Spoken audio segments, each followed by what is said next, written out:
just to ensure that these lawmakers who were suspended by the speaker do not make their way into the chamber. So right here is the entrance of the chamber, parliamentary chamber, and these NPP MPs are trying to make their way into the chamber. But then the security here is also trying to ensure that they go in appropriately. But with such huge numbers, they have to go in accordingly. So they are just trying to ensure that we do not have any of those who were actually suspended amongst them. So that is the situation here. The NPP MPs clad in black attire with their red armbands and neckbands just to protest against the speaker's suspension of their colleagues. I have with me here the Member of Parliament for Old Tafo, Vincent Eko Asifo. I would engage him briefly on what exactly this action seeks to, achieve. Honorable, thanks for joining us on our special coverage of this whole ministerial vetting process. We know that last week, Speaker suspended 3 of your colleagues as well as one of the NDC MPs. Now, this one, we've seen that you are clad in black attire with red armbands and neck armbands. What exactly is the issue today? The issue here is that we are resisting oppressors' rule. We are creating the awareness to the Ghanaian people that we have a constitutional supremacy. We have a democratic institution and a democratic Ghana. We do not have a speakership supremacy. We have a constitution that is bigger and powerful and authoritative than any other law in this country. So the Speaker of Parliament cannot be seen to be relying on the subservient law to topple a constitutional provision. Cardinal of this constitution is the fact that there should be fair hearing as far as Article 19 is concerned. Now, fair hearing, inherent in the fair hearing, is the principle of natural justice, where you have to listen to the other side. We are not in any way supporting what happened. We do not. I condemn it in no certain terms. But I'm saying that even in the face of the wrongdoing, proper procedural approach should be adopted so that we know that indeed we are not in a banana state. Now, your leadership yesterday ferried these concerns to the Speaker through a memo. Why don't you wait for the Speaker to preside today and then make any consequential orders to that effect rather than resorting to a protest today? The Speaker of Parliament did not wait to listen to the members of Parliament. We have a lot of options to make sure that the right thing is done, and we are embarking on a number of options that will, as it were, ensure that the right thing is done. The right thing is to allow members of Parliament to represent the people who voted for them. There are thousands of people who voted us here. The anticipation is that we should be able to represent them here on the floor of Parliament, and no one should usurp the powers of these people and stop members from, as it were, going about its business. And so that is why we feel that we should protest for the Ghanaian people to know that what happened on Friday is a bad precedent that we are setting.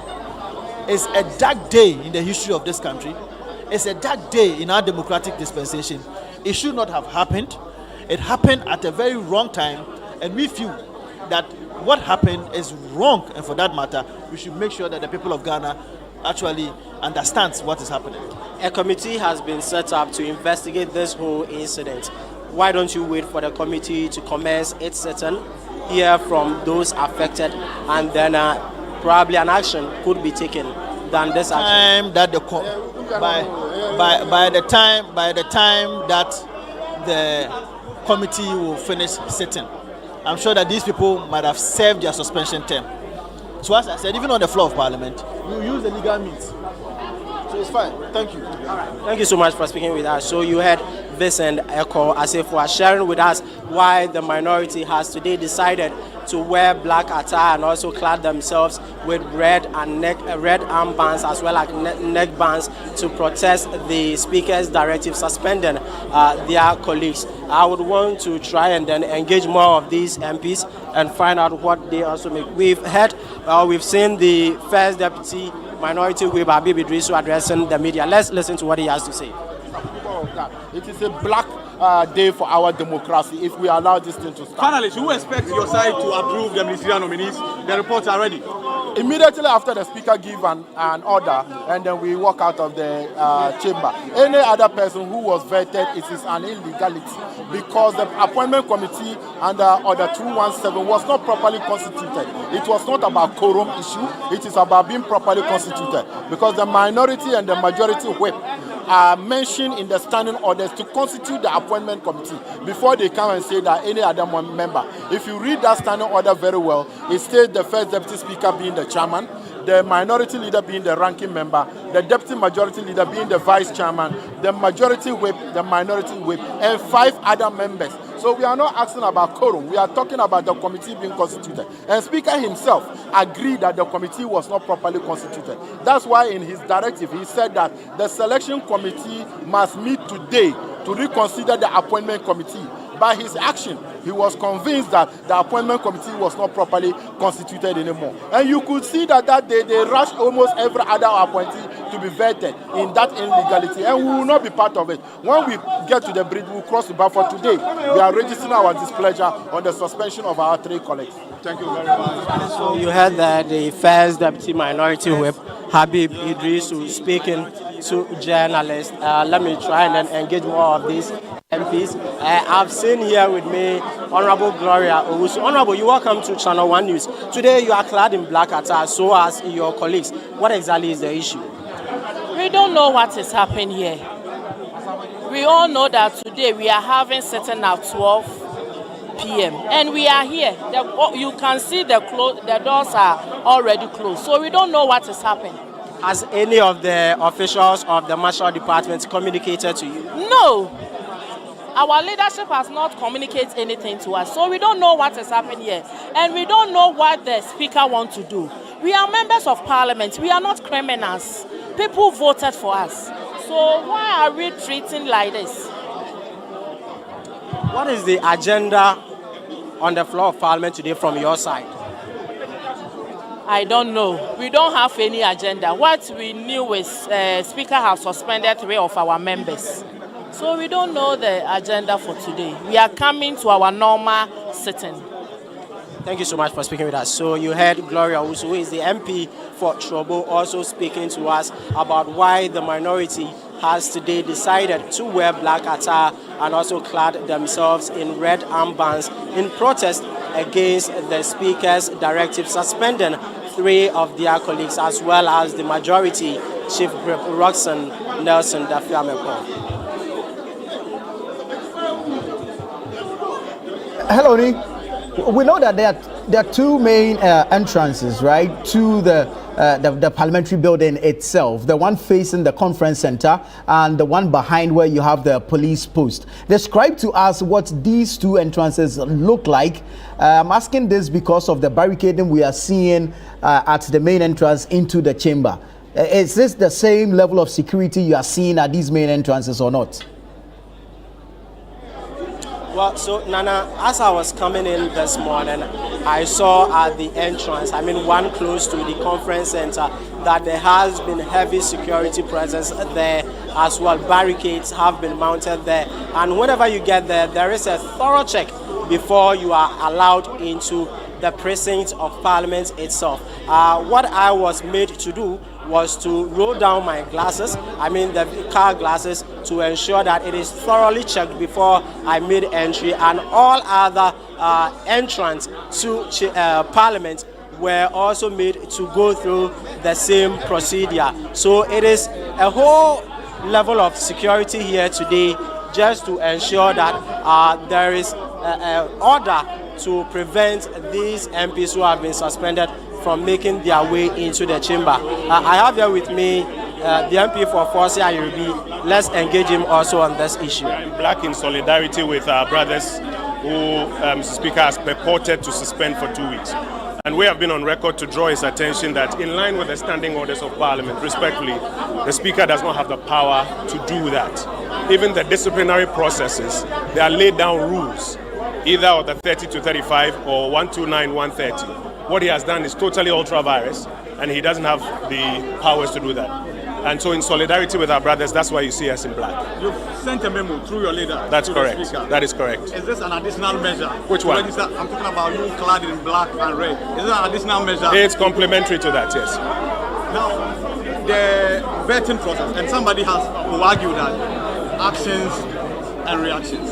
What happened at the Appointments Committee shocked many people. Isn't that why the Speaker probably behaved the way he behaved? When a man even steals and a judge is present, the judge cannot say because he is scandalized by the theft, he has picked a gun from his holster and has shot the man and killed him. He would have to have the man prosecuted, the threshold for conviction met, a conviction established, and even sentencing has to be done in accordance with the law. So we have not said that Mr. Speaker is unqualified to be angry or is unjustified in his anger. In fact, the committee apologized on Friday morning. What we have said is that Mr. Speaker's suo motu attempt to punish without recourse to the standing orders is what we respectfully disagree with. And when we get into the chamber today, that's what we want to draw his attention to. It's surprising that the marshals don't want to let us into the chamber. Yeah, ordinarily, we shouldn't see you here in this number. But what is preventing you from going in? The marshals say they are under instructions not to let us in. We are waiting. We've sent our leadership in to find out who's given this instruction and why. We're waiting. I don't know, 3 hours, 4 hours. We'll be here and we'll wait until they open us to go in. Parliament is a house of dialogue where we would have the opportunity to raise the issues and draw Mr. Speaker's attention to the standing orders. And that's the opportunity we are looking for. You are a lawyer. Many have argued that the standing orders of Parliament gives Speaker discretion. To do what? To make decisions where those situations are not captured expressly in the standing orders. And this might be one of them. No. The standing orders have provided between Order 30 and 35. The standing orders have provided for what will happen in an instance like this. Order 129, Order 130, the standing orders have provided. So this is not an instance where the standing orders have not provided, and therefore Mr. Speaker is making up the rules. No, it's not one of those. Now, the special committee has your members as well. Will your members partake in the business of Our members have not participated. Again, the standing orders are clear on what it takes to set up an ad hoc committee. You would have to consult leadership, and leadership will nominate their members. You heard Mr. Speaker say that he himself has elected to put some people on the committee. Again, that is in flagrant disregard of the standing orders, and that's why we will not be able to comply with that. Finally, from me, the Appointments Committee report, some of them we told already. Are we to expect a decision to be taken on some of the news through voting? You have experience in that. We haven't seen the reports from the committee. When the committee brings the report of those that were vetted, we will exercise our minds to it. We do understand that some persons were vetted by the dissolved committee. We are not sure that that amounts to vetting when it gets the who addresses. I'll see you guys. So you heard that the MP for Ofuase Ayaribi speaking to us, Kojo Oponkroma. Now the chamber has been opened for the MPs to make their way in, and we expect that once they come in, the members of the majority side would also make their way into the chamber. Speaker subsequently would come in to chair proceedings for today. So in as much as they have been allowed in, there is still that heavy security presence here just to ensure that we do not have the MPs who were suspended by the Speaker for 2 weeks making any entry into the chamber for today's proceedings, as well as for the rest of the days until the 2 weeks ultimatum given by the Speaker has elapsed. Do you see any of the majority MPs present? Do you see any MPs on the NDC side present? Nana, as it stands now, I haven't seen any of them here. Probably they could be in a caucus meeting. So we are hoping that now that the NPP MPs are making their way into the chamber, very soon they would also come in for sittings to commence for today, because Speaker announced last Friday that sitting would begin at 12 noon today. It's past 12 noon, and lawmakers are now making their way into the parliamentary chamber. Precisely, the NPP MPs are now making their way into the chamber as they are clad in their black attire as well as their red armbands in protest against the suspension of their colleagues. Nana. What of the 4 currently on suspension? Have you seen any of them there? Nana, I haven't cited Wage Agbawe MP Jerry Ahmed Shaib. I haven't seen him here today. I haven't seen Gushegu MP Alhassan Tampoli here today. I haven't seen Frank Anodompre Isawam Aduajiri MP here today, as well as Roxanne Nelson Dafia Mepo, the majority chief whip, as well as the South Dai MP. None of them is currently here. We do not know if they would try making any entry yet, but like I indicated earlier, none of them is here at the moment, Nana. Right, and this security checks or security arrangements at the entrance of the chamber itself, are the checks being done by the marshals or by these police officers who have been brought in? Now, this check is being done by the police officers in collaboration with the marshals officials here in Parliament. So it is a joint exercise that is being done here. I have seen Honorable Isaac Adongo, that's a member of Parliament for Waligatanga Central, also making his way into the chamber. He is a member of the majority group. So far, he's the only person that I have seen here at the moment. So just behind me is the marshal officials here in Parliament, making sure that everybody is thoroughly checked before they make their way into the chamber. And this has been done in collaboration with police officials who have been brought in to assist with security here in Parliament today. These arrangements we are seeing at the entrance of the chamber, this is access for members of Parliament. Are there similar arrangements at the public gallery or the press gallery? Well, at the press gallery, no. At the public gallery, no. There is nothing like that. But then before you make entry into Parliament itself, there is that heavy security check at the entrance, both at the Castle Road entrance as well as where we have the police post, where lawmakers as well as other entrants also make their way into Parliament through. So there is heavy security presence. We haven't seen this quite in a while.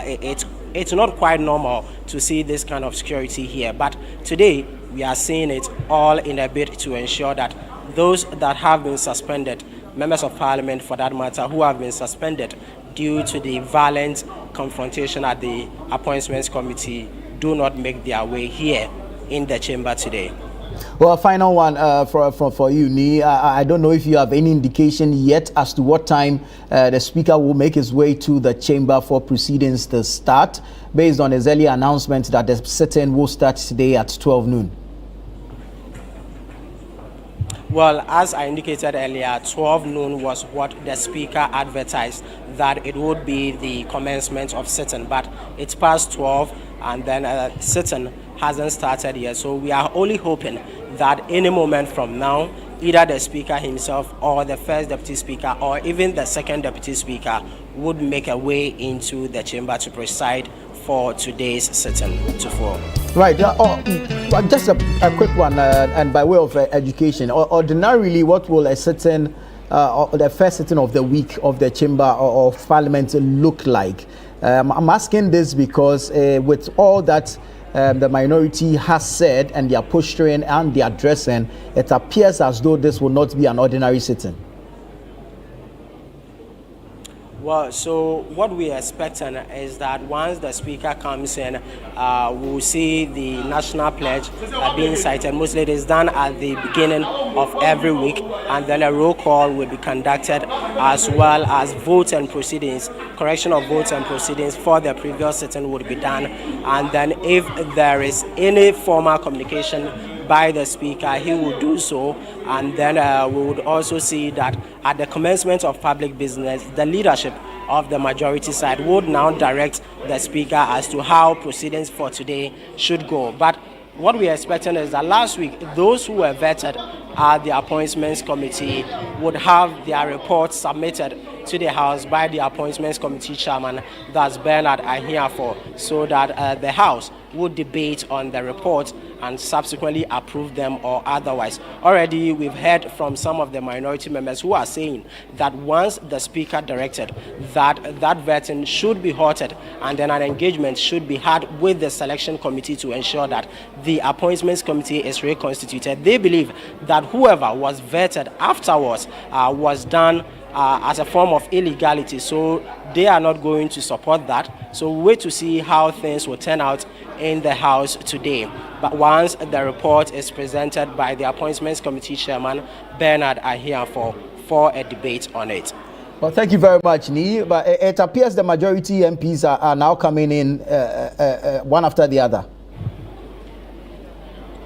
Exactly the case. So like I indicated earlier, we saw Isaac Adongo, who is an NDC MP and a member of the majority group, making his way, and there's been other MPs from the majority side as well, also making their way into the chamber. So we are hoping that, like I said earlier, the Speaker or any of his deputies would come in any moment from now, and then we see the proceedings for today take place. We'll go into the chamber and then see what is also happening in there. Very well, Nii. Thank you so much. We'll come back to you as and when you are stationed to bring us some more updates regarding today's sitting of Parliament.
The conduct of the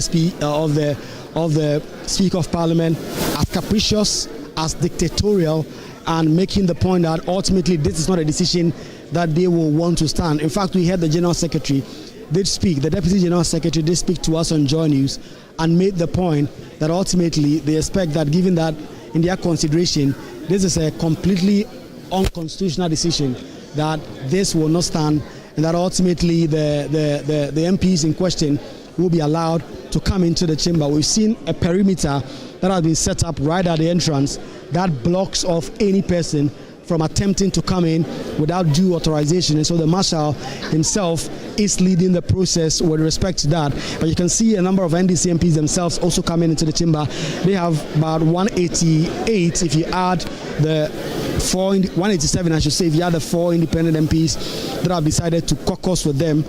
It is not so much of a packed majority side, but a number of the NPP MPs have come in there. Let me try and see if I can stoke the honest and try and see if I can speak to the very top echelons of the New Patriotic Party who are here to support their caucus and drum home the demand that the Speaker's decision is untenable, and that is not something they will allow to stand. General Secretary, we are live on Joy News. Today you've come in here to support your members of Parliament to make the point about the suspension of the MPs. us coming to Parliament is no news. We always come and support our parliamentarians. So it's part of the usual work that we have been doing. So we are here to let them know they have the support of the mother party and we stand with them. Very simple. That is the General Secretary giving us some word as to why they are here, and he's offered that clarity that, listen, this is part of what they do as leaders. They come in here to support their colleagues and their members of parliament and make the point that they are always with them. National Chairman, you were also here yesterday at the news conference. You are here again to offer support of your MPs. Our support to our members here is unrelenting. We can't afford to leave them come here alone. Stephen, a team there. The national organizer himself, Henry Nanaboachi, I haven't seen you. Your bosses have spoken, so you wouldn't want to say anything. Right, so I've spoken to the chairman, I've spoken to the general secretary. They've come in here with the position why they are here. Ultimately, this is not something that they say they are going to allow to stand. And so, but ultimately, they've offered clarity as to why they are here, to offer support to their MPs who are in black, some of them in red, a few of them, pockets of them, to drum home this point that Alban Bagbin will not be allowed to get away with the decision he has taken. For those of you wondering, Speaker has taken the decision to suspend 4 MPs for their various involvements in the disorder that we saw at the appointment committee last week, Thursday evening, that led to the breaking of tables, the microphones getting destroyed. And the Speaker took that decision the next day. He also set up a 7-member committee chaired by Emmanuel Kwesi-Bajira, 2 from the NPP, 5 from the NDC to investigate this. Tomorrow, they will begin to hold public hearings on this matter and then ultimately bring a report to the floor after 10 days. That is the duration the Speaker of Parliament has given them to do that. But NPP have said that the Speaker of Parliament adopted a procedure that is alien to what they know in Parliament, and that ultimately they consider what the Speaker did as unconstitutional, is a breach of the standing orders. And so yesterday they did send that 5-page memo to Alban Bagbin, asking him to suspend the decision he has taken and allow those members of Parliament to come back to the floor and do and perform their responsibilities as members of Parliament. But following to this, NPP MPs walked in today wearing black in full. A few of them spotted wearing red. They also had red scarves, red armbands to drum home this demand. This led to some little challenge at the entrance because the decision taken by the marshal was that those dressing were not parliamentary and they were not going to be allowed to get in. But ultimately, they struck a compromise and they were allowed to get back into the chamber. So you see them in the chamber now without the scarf, without the armbands, because the agreement was that they will not be allowed. But I saw a number of them put that in their pockets. And so that will mean that ultimately, if they are prompted to, and if they so decide, they will show that up in the chamber to register their strong disapproval of the decision of the Speaker of Parliament. The ball now is in the court of the Speaker. We expect that he will preside over the sitting today. And when he does come in, what decision is he going to take? Is he going to acquiesce to the demand of the minority and lift the suspension, which is expected to be 2 weeks? It's already in its 3rd day today. Or that suspension will carry on and that suspension will be retained up until the point when they suffer the consequence of that. And also when the report of the special committee comes in, the 10 days that has been given them, also in its 3rd day now, will they be able to complete the public hearings tomorrow and put together a report and present to the floor for a decision to be taken on that. And so that is the situation in Parliament. NPP MPs, you see in your short black, registering their strongest opposition to the decision of the Speaker and protesting that decision.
the ministerial vetting at the appointments committee last week. Now, due to this morning there's been a heightened security. Sitting is expected to commence at 12 noon, but as it stands now, it is yet to start. We've seen members of the minority group here in their numbers clad in black attire with red armbands, as well as some of the bands around their necks, just to protest this action taken by the Speaker, Alban Bagbin. There's also heightened security, police presence here, as well as barricades mounted at various points here in Parliament, just to ensure that these lawmakers who were suspended by the Speaker do not make their way into the chamber. So right here is the entrance of the chamber, parliamentary chamber, and these NPP MPs are trying to make their way into the chamber. But then the security here is also trying to ensure that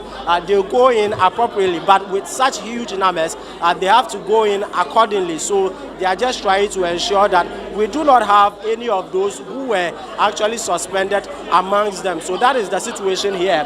The NPP MPs clad in black attire with their red armbands and neck bands, just to protest against the Speaker's suspension of their colleagues. I have with me here the Member of Parliament for Old Tafo, Vincent Eko Asifo. I would engage him briefly on what exactly this action seeks to achieve. Honorable, thanks for joining us on our special coverage of this whole ministerial vetting process. We know that last week Speaker suspended 3 of your colleagues, as well as one of the NDC MPs. Now, this one, we've seen that you are clad in black attire with red armbands and neck armbands.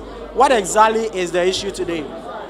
The issue here is that we are resisting oppressors' rule.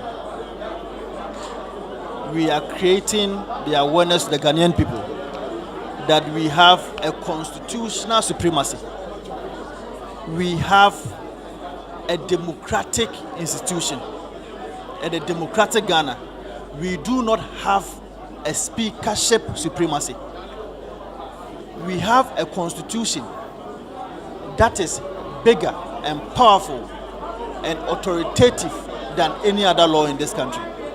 So the Speaker of Parliament cannot be seen to be relying on the subservient law to topple a constitutional provision. Cardinal of this constitution is the fact that there should be fair hearing as far as Article 19 is concerned. Now, fair hearing, inherent in the fair hearing, is the principle of natural justice, where you have to listen to the other side. We are not in any way supporting what happened. We do not. I condemn it in no certain terms.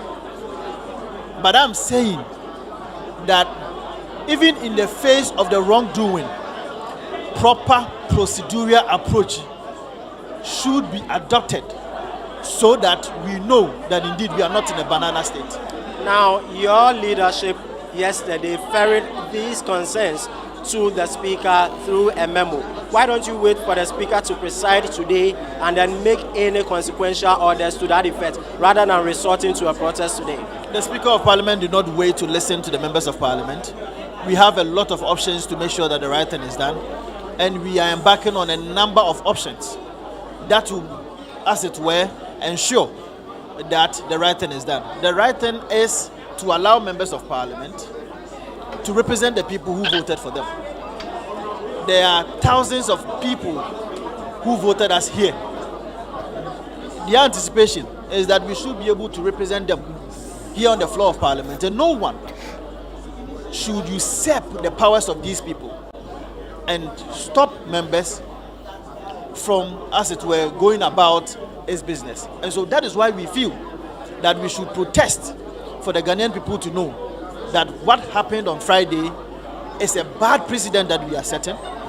It's a dark day in the history of this country. It's a dark day in our democratic dispensation.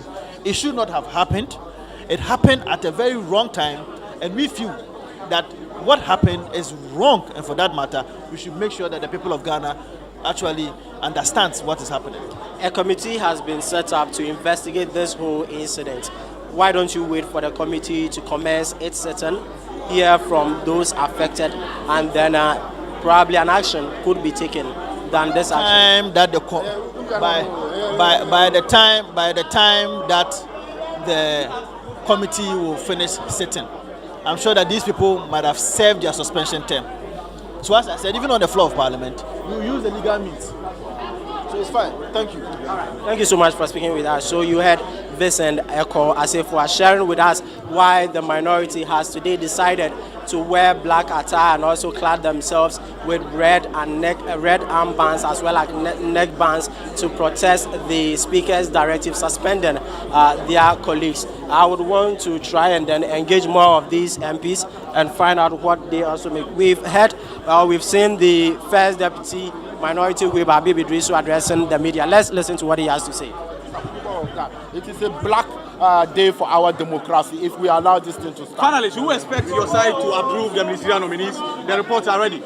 Immediately after the Speaker give an order, and then we walk out of the chamber. Any other person who was vetted, it is an illegality because the appointment committee under Order 217 was not properly constituted. It was not about quorum issue. It is about being properly constituted because the minority and the majority whip are mentioned in the standing orders to constitute the appointment committee before they come and say that any other member. If you read that standing order very well, it states the First Deputy Speaker being the chairman, the minority leader being the ranking member, the deputy majority leader being the vice chairman, the majority whip, the minority whip, and 5 other members. So we are not asking about quorum. We are talking about the committee being constituted. And Speaker himself agreed that the committee was not properly constituted. That's why in his directive he said that the selection committee must meet today to reconsider the appointment committee. By his action, he was convinced that the appointment committee was not properly constituted anymore. And you could see that day they rushed almost every other appointee to be vetted in that illegality. And we will not be part of it. When we get to the bridge, we will cross the bar. For today, we are registering our displeasure on the suspension of our 3 colleagues. Thank you very much. So you heard that the First Deputy Minority Whip, Habib Idrisu, speaking to journalists. Let me try and then engage more of these MPs. I've seen here with me Honorable Gloria Owusu. Honorable, you welcome to Channel 1 News. Today you are clad in black attire, so as your colleagues. What exactly is the issue? We don't know what is happening here. We all know that today we are having sitting at 12 p.m. and we are here. You can see the doors are already closed, so we don't know what is happening. Has any of the officials of the Marshal Department communicated to you? No. Our leadership has not communicated anything to us, so we don't know what is happening here. And we don't know what the Speaker wants to do. We are members of Parliament. We are not criminals. People voted for us. So why are we treating like this? What is the agenda on the floor of Parliament today from your side? I don't know. We don't have any agenda. What we knew is Speaker has suspended 3 of our members. So we don't know the agenda for today. We are coming to our normal sitting. Thank you so much for speaking with us. So you heard Gloria Owusu, who is the MP for Trobo, also speaking to us about why the minority has today decided to wear black attire and also clad themselves in red armbands in protest against the Speaker's directive suspending 3 of their colleagues, as well as the majority Chief Whip Roxanne Nelson Dafiamepo. Hello, Nick. We know that there are 2 main entrances, right, to the parliamentary building itself. The one facing the conference center and the one behind where you have the police post. Describe to us what these 2 entrances look like. I'm asking this because of the barricading we are seeing at the main entrance into the chamber.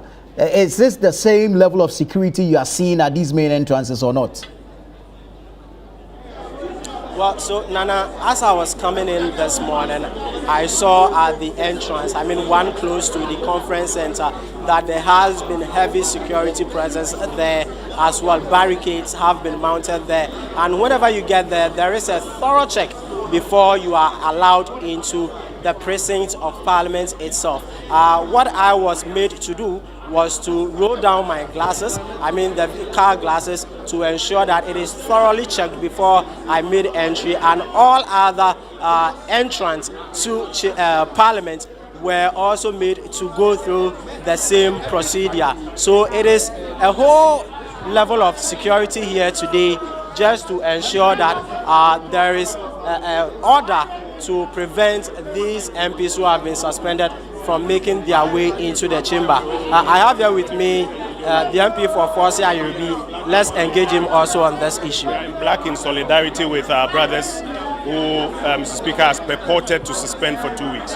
And we have been on record to draw his attention that in line with the standing orders of Parliament, respectfully, the Speaker does not have the power to do that. Even the disciplinary processes, they are laid down rules, either of the 30 to 35 or 129, 130.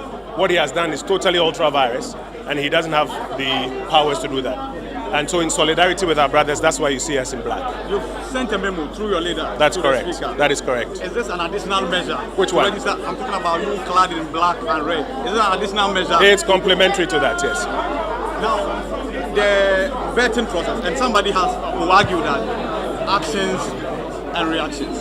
What happened at the appointments committee shocked many people. Isn't that why the Speaker probably behaved the way he behaved? When a man even steals and a judge is present, the judge cannot say because he is scandalized by the theft, he has picked a gun from his holster and has shot the man and killed him. He would have to have the man prosecuted, the threshold for conviction met, a conviction established, and even sentencing has to be done in accordance with the law. So we have not said that Mr. Speaker is unqualified to be angry or is unjustified in his anger. In fact, the committee apologized on Friday morning. What we have said is that Mr. Speaker's suo motu attempt to punish without recourse to the standing orders is what we respectfully disagree with. And when we get into the chamber today, that's what we want to draw his attention to. It's surprising that the marshals don't want to let us into the chamber. Yeah, ordinarily, we shouldn't see you here in this number. But what is preventing you from going inside? The marshals say they are under instructions not to let us in. We are waiting. We've sent our leadership in to find out who's giving this instruction and why. We're waiting. I don't know, 3 hours, 4 hours. We'll be here and we'll wait until they open us to go in. Parliament is a house of dialogue where we would have the opportunity to raise the issues and draw Mr. Speaker's attention to the standing orders. And that's the opportunity we're looking for. You are a lawyer.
It is deeply troubling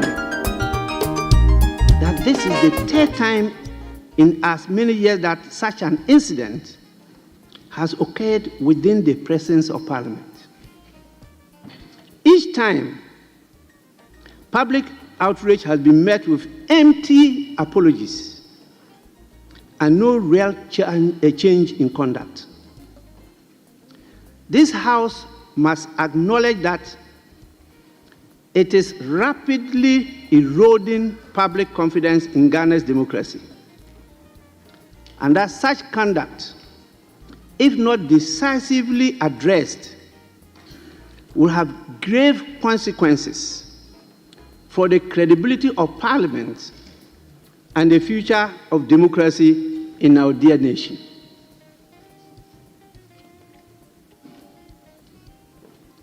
Even more alarming is the involvement of some senior members of the House and members in leadership,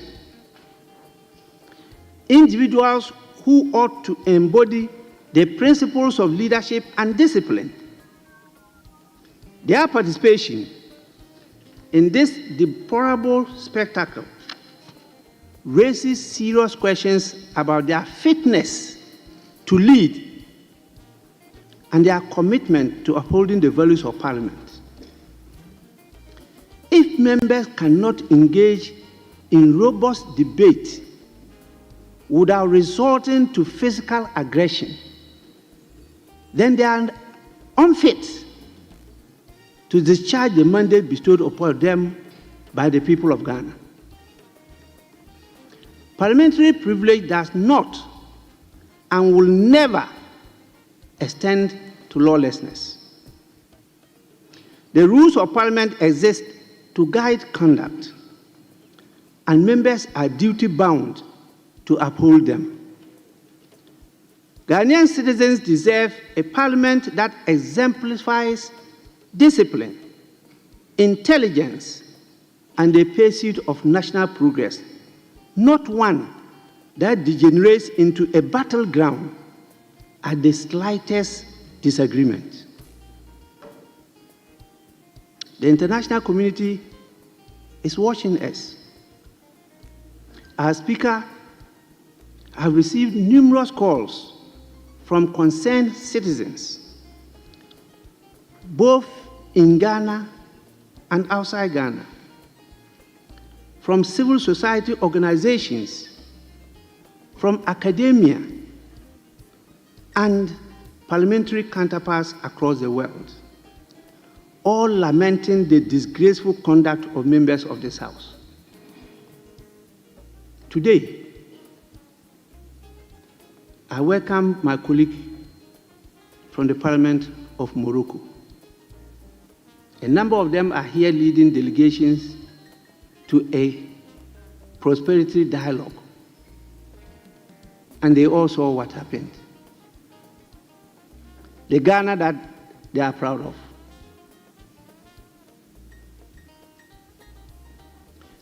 This unfortunate development is a direct contradiction of the repeated admonitions I have issued to members.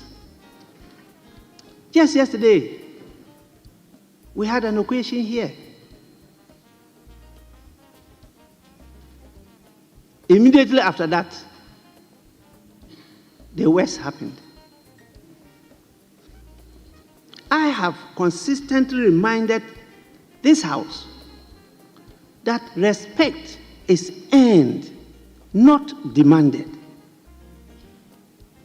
The manner in which members conduct themselves determines the extent to which they command the respect of the Ghanaian people. Yet, despite these admonitions, some members continue to act in a way that dishonors this House and its traditions. This must stop. Parliament cannot continue to excuse misconduct under the guise of political disagreement. Consequently, the following emergency measures are to be taken with dispatch. 1. The circumstances of the absence of a Privileges and Immunity Committee.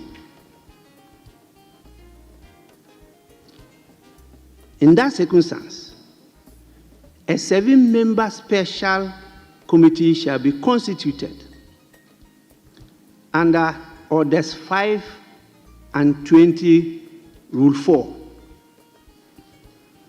to conduct a full-scale investigation into the events of yesterday and this morning.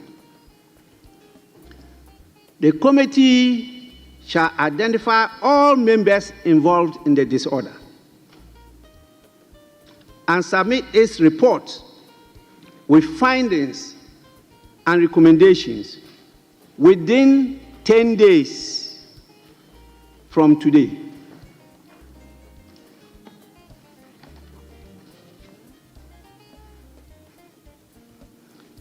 Any member found culpable shall face the appropriate disciplinary actions as prescribed by the Constitution 1992, the Parliament Act of 1965, and the Standing Orders of Parliament.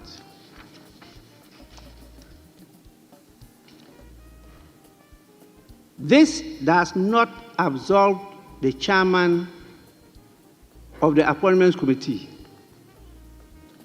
from performing his duty under Order 268, Rule 3, which says, and I quote, "The chairperson of a committee shall maintain order at a meeting of the committee and decide on each question of order. And A, where a member persists in disorderly conduct, the chairperson may refer the conduct of the member to the House for determination." And so I expect the chairman of the committee to also submit a report to this House. The following members shall constitute the membership of the special committee. I have not consulted any member, and this is a duty no member can fail or decline to perform. The committee is to be chaired by Honorable Emmanuel Bejra.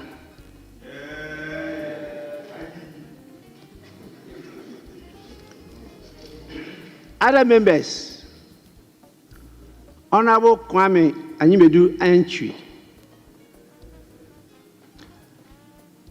Honorable Gisela Akushika Tete Agbotui, Mrs. Honorable Abina Osei Asare, Mrs. Honorable Zaneto Ajiman Rollins, Doctor. Honorable Vincent Opong Asamoah and Honorable Bede Anwatazuma Zeden. That is a 7-member committee. You are to present your report with recommendations within 10 days from today. 2, in pursuant of Section 10 of the Parliamentary Service Act 1993, Act 460, I direct the Clerk to Parliament to cause to be undertaken a full assessment of all damage caused within the committee room and parliamentary presence as a result of the misconduct of the members.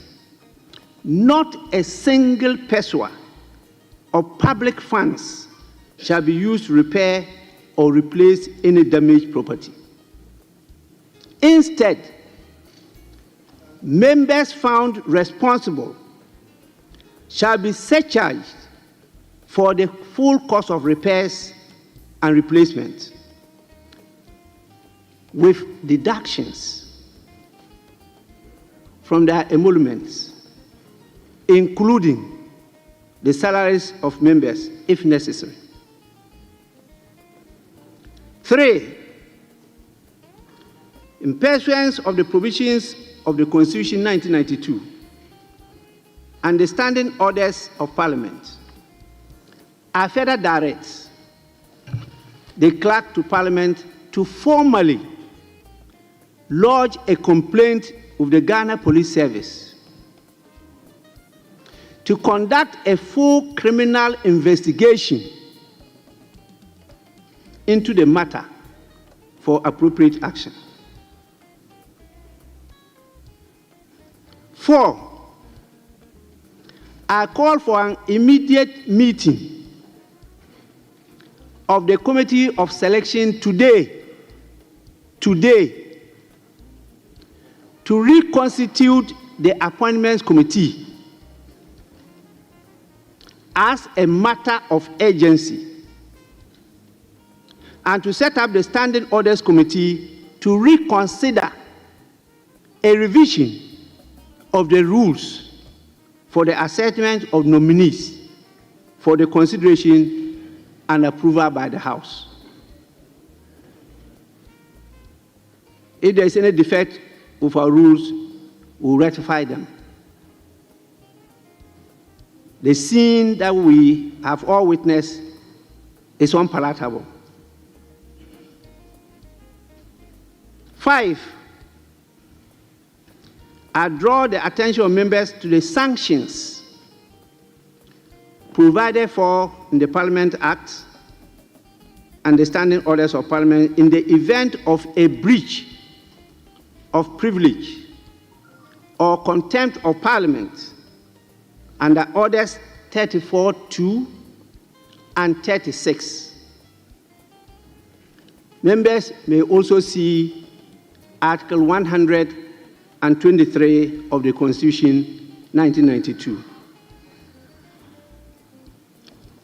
Let there be no doubt, Parliament's credibility has been seriously undermined, and urgent punitive action has to be taken since this was done contemptuous parliamenti in facio parlamenti. Consequently, Dr. Amwa,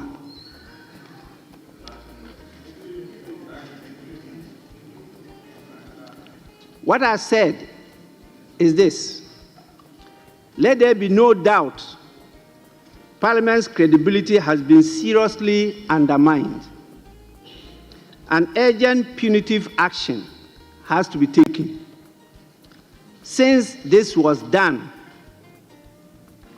contemptuous parliamenti in facio parlamenti.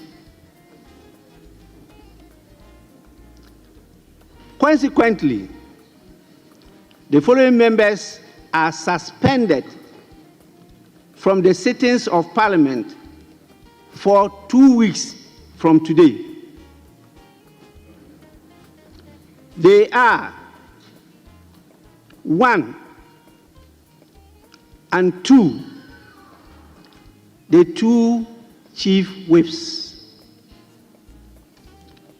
in the persons of Mr. Roxon Nelson Eche, Kwame Dafiamako, and Mr. Frank Ano Dompre. 3, Mr. Alasan Suleimana Tampuli. And 4, Mr. Jerry Ahmed Shaib.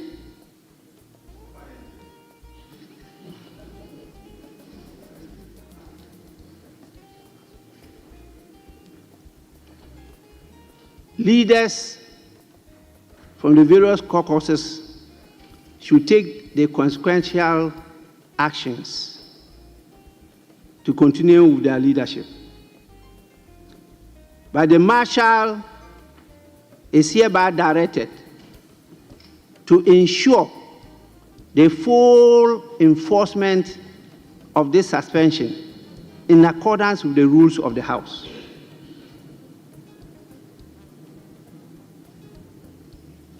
As Speaker, I reaffirm my commitment to restoring the dignity of this House. The people of Ghana deserve a parliament that exemplifies leadership, integrity, and discipline.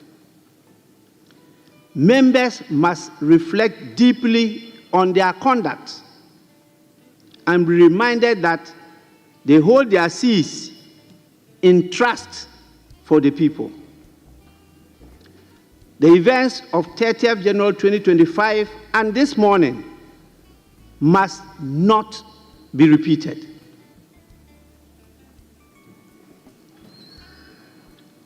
If not, the full rigors of the law will be applied. This is just the beginning. And members must know that you can be expelled as a member of parliament by parliament. In conclusion, I am deeply disappointed by the conduct of members involved in this shameful episode. Their actions have brought disrepute to Parliament and undermined the democratic values we have sworn to uphold. I wish to extend my sincere apologies to the Ghanaian people for this national embarrassment, and assure them that this House will not allow such an incident to recur. Parliament must and will do better. I call on all members to reflect on their actions, uphold the dignity of this institution, and recommit themselves to the principles of democracy and responsible leadership. With this, I thank all of you for your attention.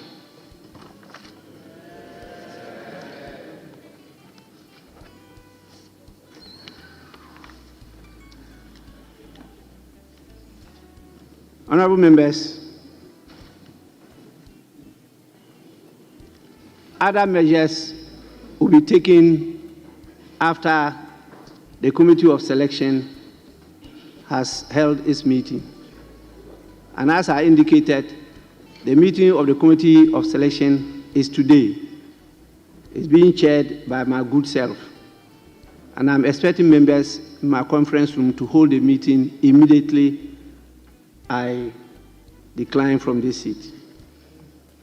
The nominee for health is seated in the nominees chair item 6 and was waiting to be sworn in for his vetting, and then hell broke here at the appointments committee rooms 1 and 2 here in Parliament, because the majority members refused to go ahead with the vetting on the committee, pulling and pushing the tables over here. It's all chaos here in the House. It's all chaos. We got indication that there was agreement to do 4 vettings today. The Honorable Minister Designate for Labour, Jobs and Employment, Abdul Rashid Hassan Pelpo, the Ibrahim Mutala Mohamed, the Member of Parliament for Tamale Central, the Minister Designate for Environment, Science and Technology, Samuel Nate George, and then Kofi Adams. So that was the indication we got in the morning, that was the agreement between the majority and minority members to go on and do the vetting for those ministers. The minority leader, Alexander Penyomaken, criticized the Speaker's decision, accusing him of exceeding his jurisdiction and violating the rights of the affected MPs. The chair of the committee did not communicate anything to the Speaker. Neither did the Speaker invite any of us in leadership for any discussion. In any event, even where there is punishment, our rules are clear. It can be for 4 days, 8 days, or 12 days according to Order 130. Can a judge shoot a thief on the streets merely because it is viewed that the person has stolen without taking him through the process of evidence gathering? He's taking actions that have affected the rights of our colleagues in Parliament. And we believe that the right thing to do is to grant these affected members hearing. Meanwhile, the minority caucus has vowed to resist any form of intimidation from the majority. This mighty few, this happy few, will not allow itself to be intimidated. We will never surrender to any intimidation. All the issues that are being thrown at us are aimed at cowing us. None of it will work.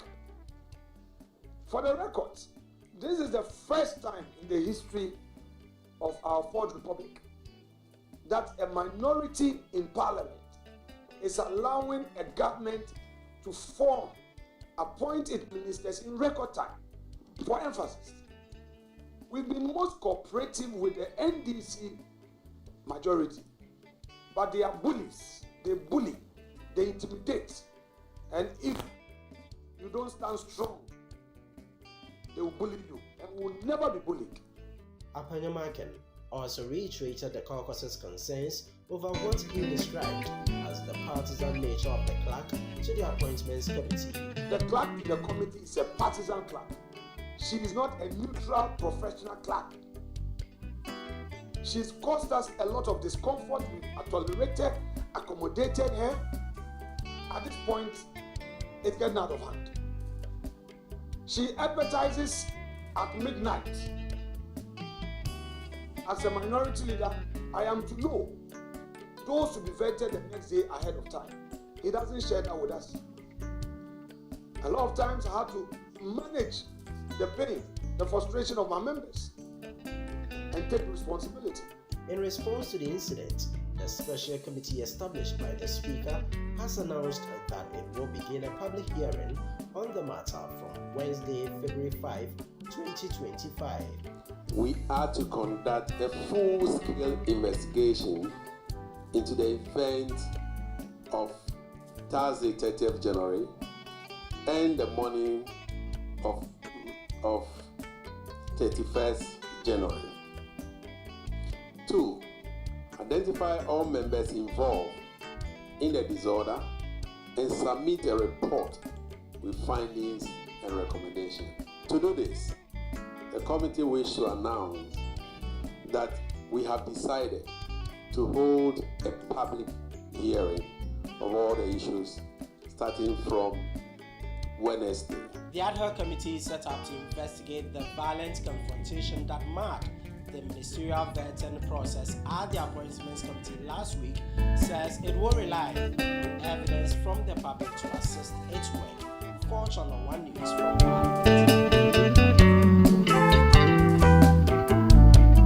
So you found an awesome job post, but your resume is outdated? No worries. With Adobe Acrobat Pro.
deliberated for the purposes of it. If I may just,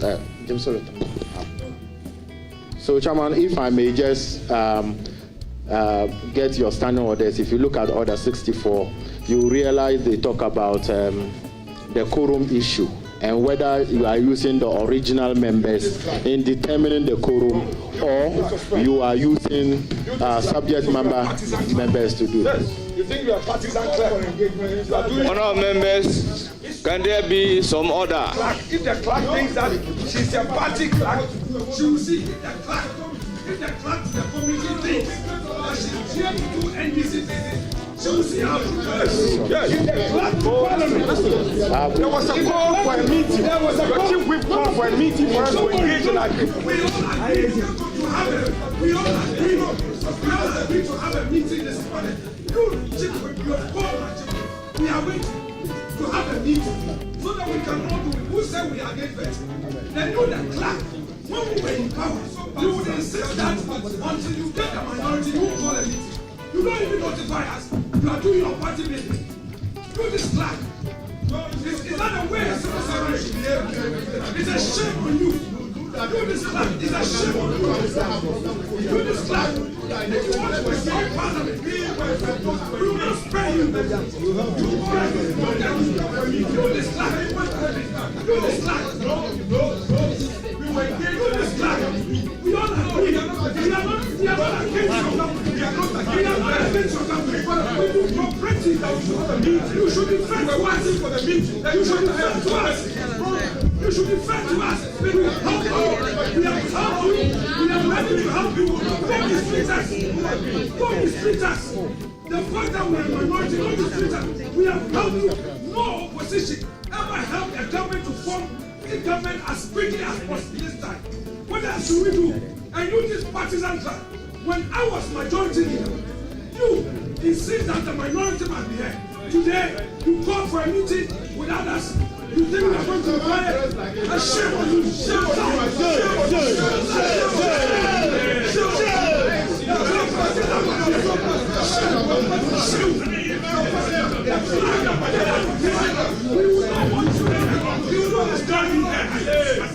we don't need to associate. We are not fair. We don't want to vote.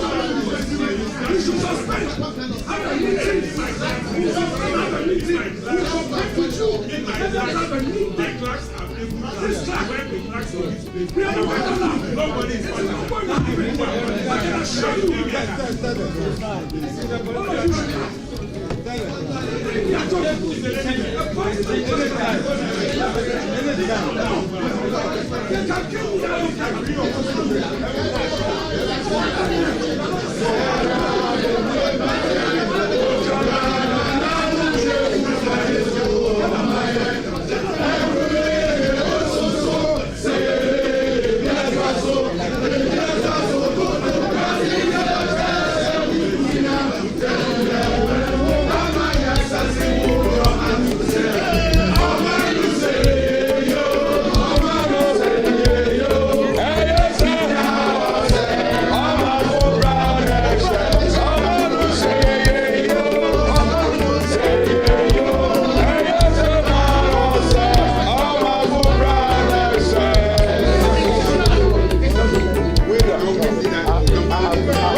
Here, the appointment committee again. The vetting has started. The nominee, Kwabena Minta Akando, had taken his seat. In fact, he had been asked to introduce himself. He had done that. And the chairman had read a statement apologizing for what happened yesterday and taking responsibility. And then the NPP MPs walked in, saying that they're not going to allow the vetting process to go on until there's a committee meeting, and that the clerk to the committee should have invited a committee, and in fact they had notify them that they needed a committee meeting to happen, for which reason, without that, they are not going to allow the process to happen. And by clerk, the clerk you are hearing is a clerk to the committee. The clerk to the committee is almost like the administrative head of the committee. He is supposed to write the report. He is supposed to undertake certain administrative processes that are necessary to enable the vetting go ahead. The clerk himself, that is the clerk to Parliament, that is the overall head of the parliamentary service. Ebenezer Ahuma Jetro is the one you will see behind the chairman of the committee, wearing an African print and trying to calm things down. You mastered your mind.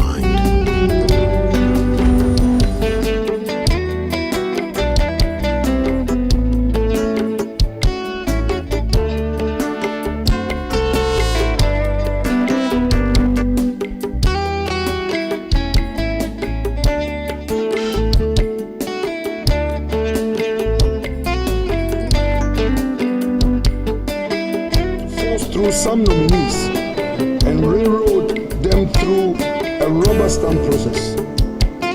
We are also beginning to observe a breakdown of security, law and order within the precincts of Parliament, and especially last night at the committee room by some NDC thugs. These thugs were hired, organized and brought in to come and intimidate the minority. But let me tell the NDC, we are few, but we are a mighty few. Yeah. We are firm in our conviction, we are determined, and we shall never surrender to their intimidation. Indeed, yesterday night, we saw verbal attacks on us, and it took the vigilance of the police to escort us out of the chamber. We commend the police for what they did last night in ensuring law and order, and we urge them to continue their good work. We are also concerned about the attempt by the majority to disregard pre-sitting agreement on a number of nominees to appear before the appointments committee. Indeed, this is what led to last night's situation. Yesterday, there was an agreement to have only 3 nominees for the day. They later changed it to 4, we agreed, and later requested for a 5th nominee, only to realize that after the 5th nominee, the NDC has smuggled Mr. Okujeto Ablakwa into the committee room. He came fully dressed with his wife and other family members, and he was forcing his way to take his seat. Not only him, there were other regional minister nominees who had not been programmed, but they had forced them into the committee sitting room. Their plan was to use their so-called supermajority to intimidate us. The NDC must know, here and now, that they won an election, and that election they won, they are to govern together with us. We will not allow them to use their so-called majority to force their way. It won't happen. In fact, we are not going to boycott any proceedings. Boycott is not part of us. At all. We will stay in and protest, and they will not have their way.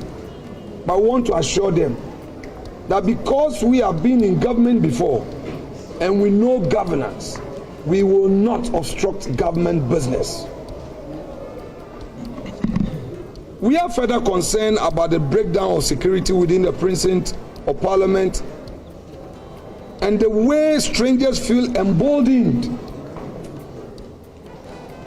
NDC know that Parliament is not an extension of your party offices where you allow vandalism. You bring your party foot soldiers here to cause confusion. If today you are unleashing them on us, tomorrow when these boys are hungry and angry, they will come after you. It's not a prophecy. It's a reality.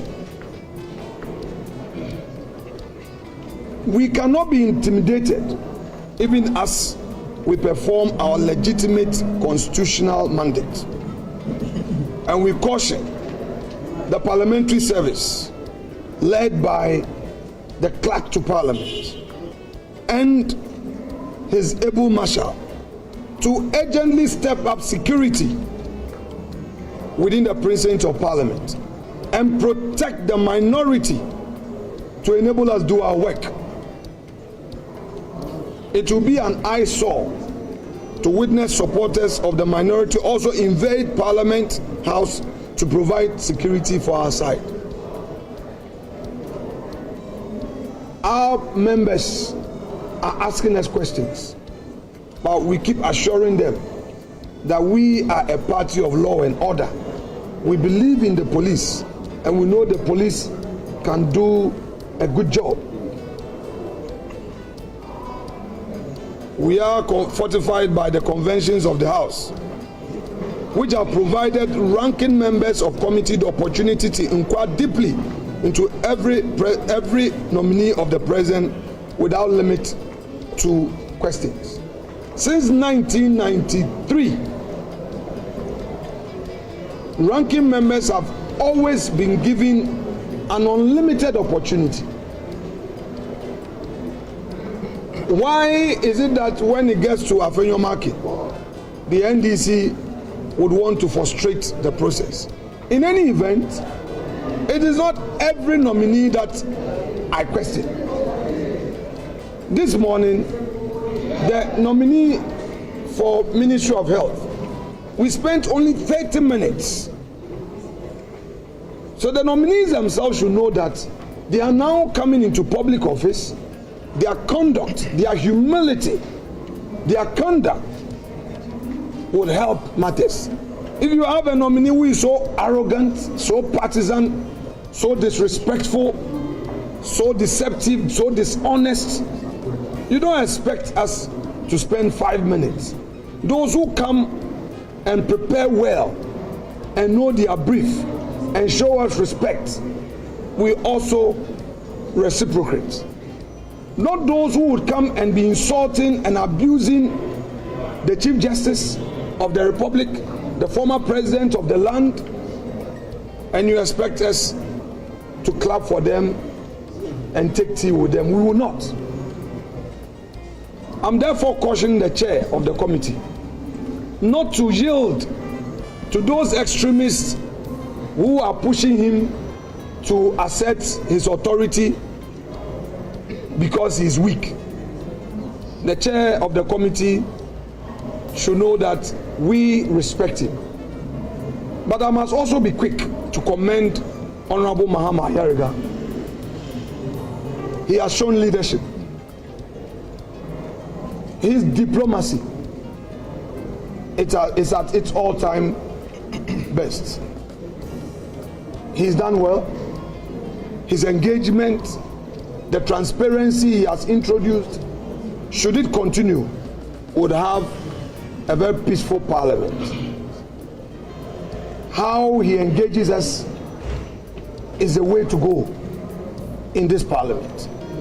But to my respected friend, Roxton Eche Dafiamapo, if he thinks that he is still in opposition and he would be a bully, then he would meet his meter.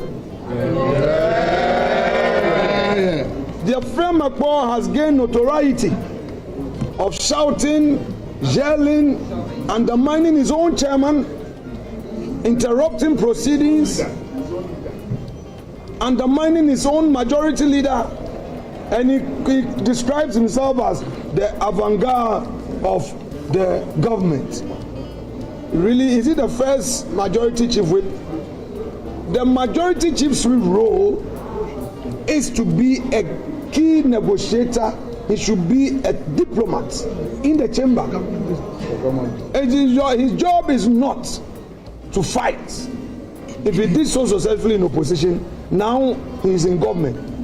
So President Mahama and his government may have to rethink their choice of Roxin Eche Dafiameko as their majority chief whip. Throughout the approval process, the NDC has never marshaled its numbers in the chamber. They claim that they are a majority. Every single day we come into the chamber, we count them. The average number they have ever had in the chamber has been 92. It's only on one occasion that they had 104. So it has always taken our side to add up to their side to make the number to take government business through. So they should be humble enough to cooperate than that attempt to bully us. It will not happen. We would urge them to continue to respect the conventions and arrangements associated with the process of vetting. And if they do so, we'll cooperate with them. Now the clerk to the committee. This clerk to the committee has shown her colors that she is of the NDC stock. We are going to officially write to the clerk to Parliament to withdraw this lady from the appointment committee. And that lady must either resign as a parliamentary staff or change her posture without delay. When we were in government, this same clerk will insist that the minority must have its say, read through reports before it is signed by the chair. This same clerk today will advertise those who have been scheduled for vetting at midnight without notice to us as minority. Reports get signed, and the first time the minority will see the report will be on the floor. The practice has been that I would see the draft, go through, share my concerns before it is signed. But on a number of occasions, I try to engage quietly to resolve these things. Not even once has this NDC clerk brought a report to my attention. This morning, after all her numerous sins, she committed another grave sin this morning again. We were in Parliament as early as 8 o'clock to have our caucus meeting. When we were done, the majority chief whip reached out to the chief whip of our caucus that they wanted us to have a meeting. We agreed to the meeting. They said they were waiting for the majority leader. Indeed, the majority leader himself called me that he was on his way and that the meeting should be held in his office. Whilst waiting, we now saw the NDC caucus commencing the vetting. And this same clerk, without reaching out to us, administered the oath. What an irresponsible clerk we have. What an unprofessional clerk we have. What a partisan clerk we have.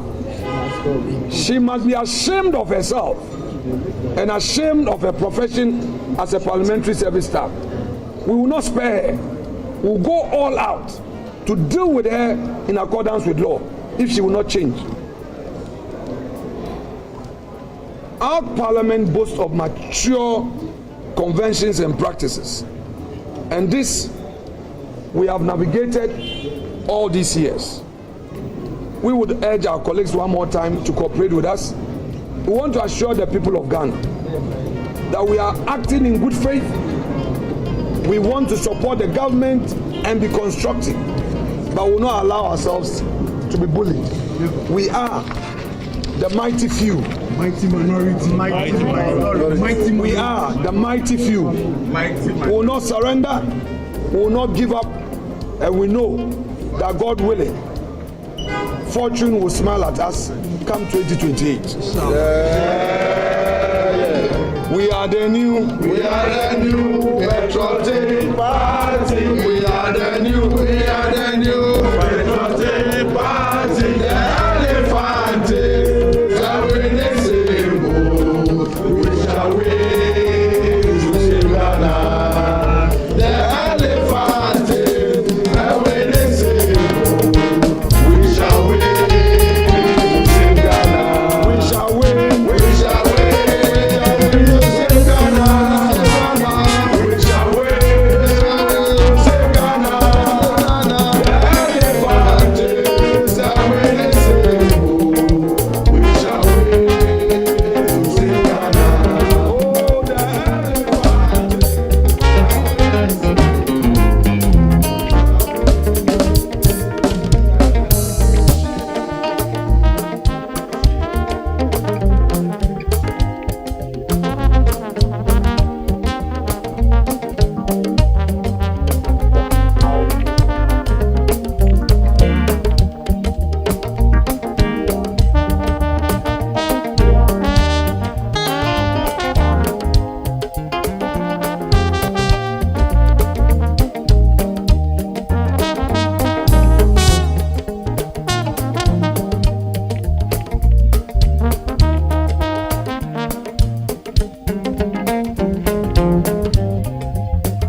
The other members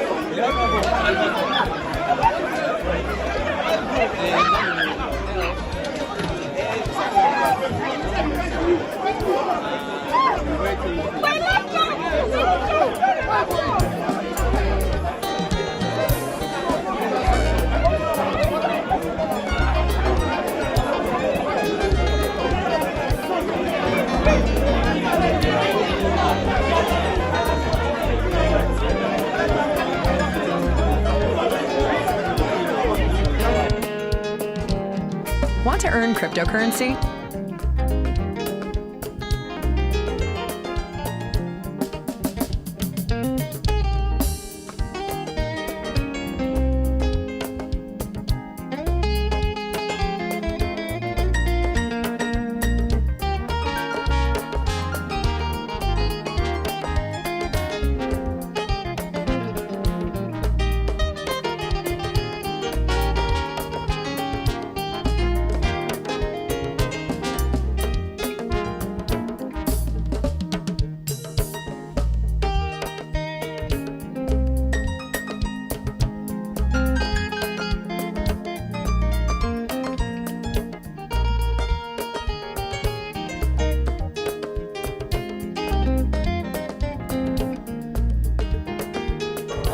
Order to prevent these MPs who have been suspended from making their way into the chamber. I have here with me the MP for Force Ayorubi. Let's engage him also on this issue.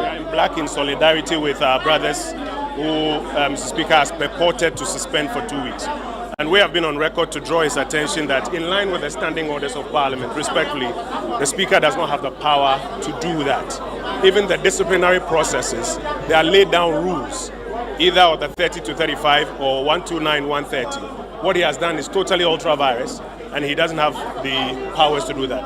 And so in solidarity with our brothers, that's why you see us in black. You've sent a memo through your leader. That's to correct. The Speaker. That is correct. Is this an additional measure? Which one? I'm talking about you clad in black and red. Is this an additional measure? It's complementary to that, yes. Now, the vetting process, and somebody has argued that actions and reactions. What happened at the appointments committee shocked many people.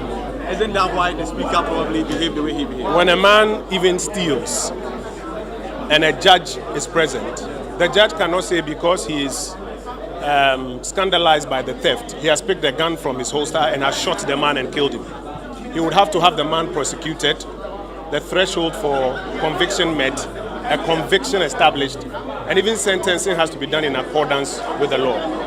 So we have not said that Mr. Speaker is unqualified to be angry or is unjustified in his anger.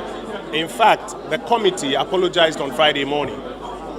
What we have said is that Mr. Speaker's suo motu attempt to punish without recourse to the standing orders is what we respectfully disagree with. And when we get into the chamber today, that's what we want to draw his attention to. It's surprising that the marshals don't want to let us into the chamber. Yeah, ordinarily, we shouldn't see you here in this number. But what is preventing you from going in? The marshals say they are under instructions not to let us in. We are waiting. We've sent our leadership in to find out who's given this instruction and why. We're waiting. I don't know, 3 hours, 4 hours. We'll be here and we'll wait until they open us to go in. Parliament is a house of dialogue where we would have the opportunity to raise the issues and draw Mr. Speaker's attention to the standing orders. And that's the opportunity we're looking for. You are a lawyer.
by the Constitution 1992,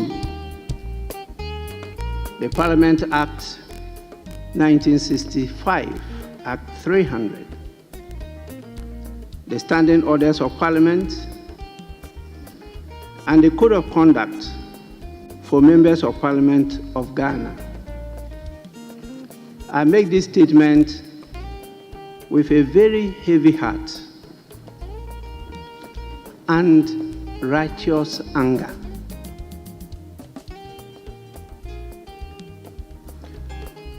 I am so shocked and very scandalized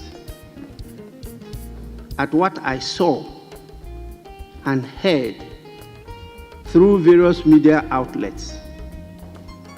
It's what happened at the sittings of the Appointments Committee yesterday, the 30th of January 2025, and this morning. Today, I read the views and reports of our brothers and sisters of the media as to what took place at the said sittings of the committee. The outrage of the public and the people who represent and serve is apt and understandable. What should have been a solemn exercise in parliamentary scrutiny degenerated into an appalling display of chaos and lawlessness, bringing this House into disrepute before the entire world.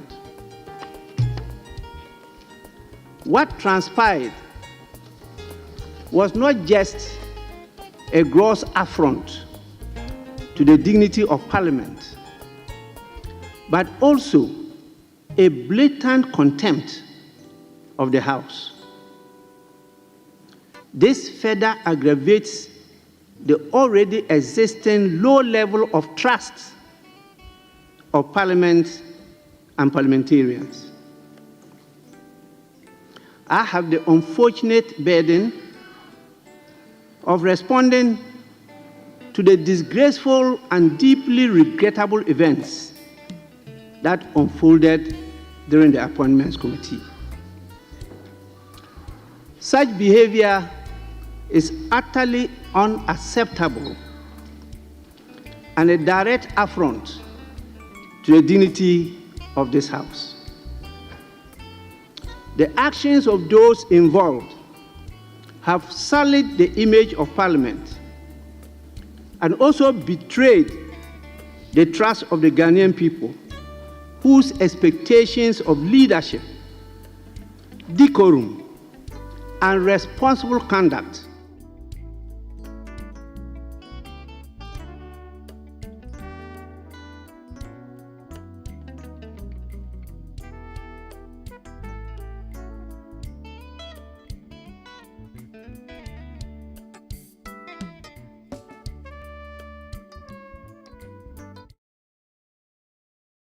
with favor upon this Parliament of the Republic of Ghana. Grant that it may perform its high duty as in thy sight. Give divine guidance to the President of the Republic. Endow members of Parliament and ministers of state with discernment and vision, integrity and courage, that through the labors of government, this land and people may be well and truly served, and our good purposes for the common human life be realized in our midst. O God, grant us a vision of our country, fair as it might be, a country of righteousness, where none shall wrong his neighbor, a country of plenty, where evil and poverty shall be done away with, a country of brotherhood, where all success shall be founded on service and honor shall be given to the deserving, a country of peace, where government shall rest on the will of the people and the love for the common good, Bless the efforts of those who struggle to make this vision a living reality. Inspire and strengthen our people that they may give time, thought, and sacrifice to speed the day of the coming beauty of Ghana and Africa. Amen.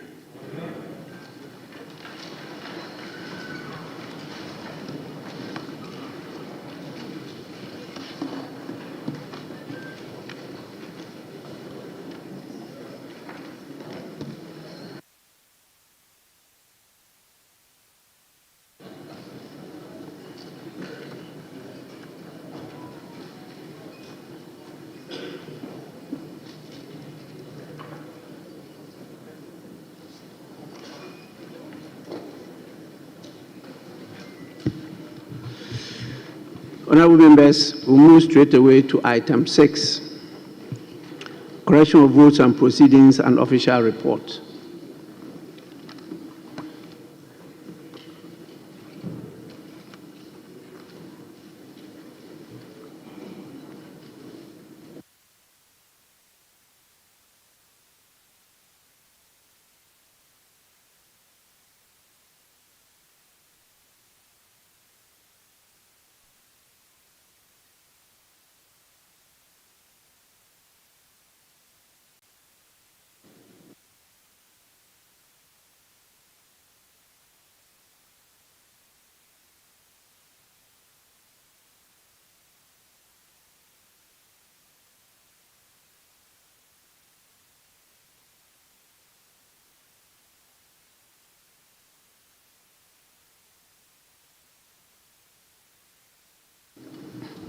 Honorable members, I recall we did not correct the votes and proceedings of Thursday. Thursday fell on the, was it 24th January 2025. So I wanted to start from that. You have copies?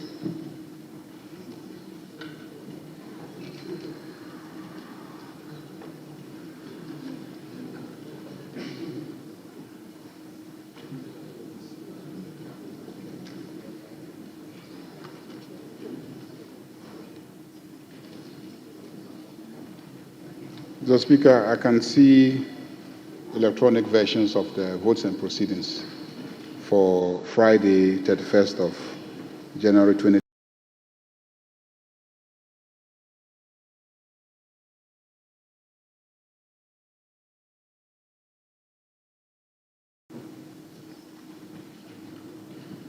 I'm sure the one also on last week Thursday will be on your screens.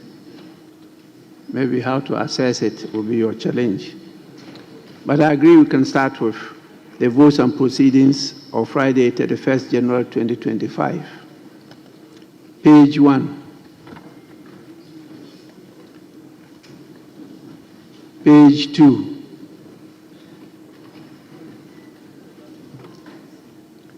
Page 3.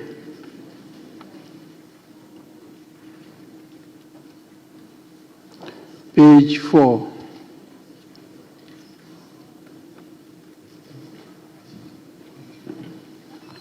Page 5.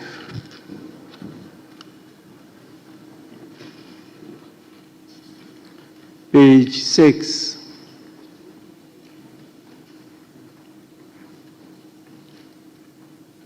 Yes, please. Mr. Speaker, please, I was present, but my name is captured under absent. That is item number 2 under 4. Ado Kenneth Daniel Nana Okre. Thank you. Table office kindly take note of that. Page 7. Yes, please. Mr. Speaker, item number 28 on page 7. My name has been captured under members who were not present, but I duly sought leave of absence from my whip. So with your permission, I would like my name to be reflected under members who were absent with permission. Thank you. That is item 4 at page 6. Under that 20, that is a member for Nkoko. Am I right? 28, Mr. Speaker. 28. Member for Kwabre East. Kwabre East. Onyina Achampon, Akwasi Jemfi. Yes, Mr. Speaker. According to you, you obtained permission from your whip. That's right, Mr. Speaker. Check your standing orders. Whether it's your whip that should grant you permission to absent yourself. Mr. Speaker, with your kind permission, yes, I duly filled the leave of absence form and handed it over to my whip as per the standing order 15. I say check your standing orders. We don't have evidence that you were granted permission to absent yourself. So you did that at your own risk. Page 7, page 8.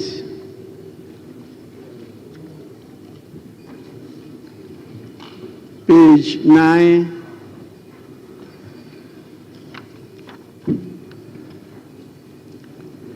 page 10.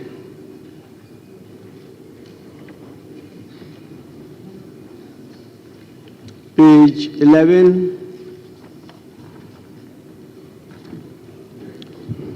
page 12. Yes, please. Mr. Speaker, thank you very much. Page 12, item 3.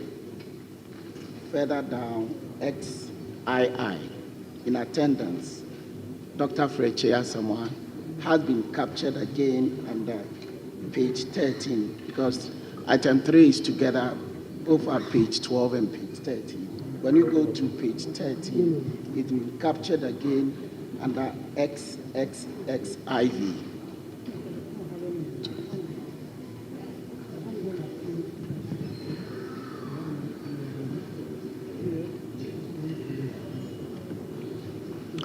Yes, thank you, Honourable Member. There's a repetition there. Table office kindly take note of that. Now, page 13.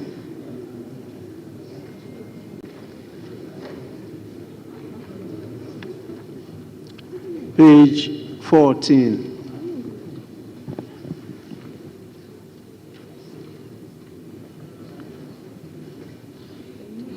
Page 15.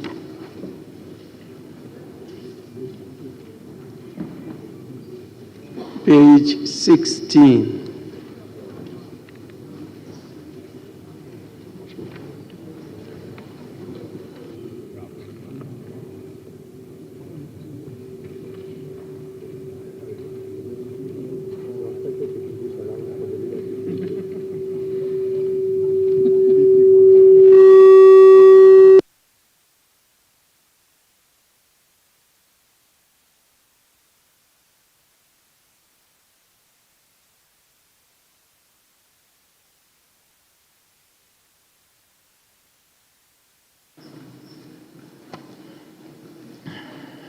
Page 17. Yes, please. Thank you very much, Right Honorable Speaker. Please, on page 16, under LXX,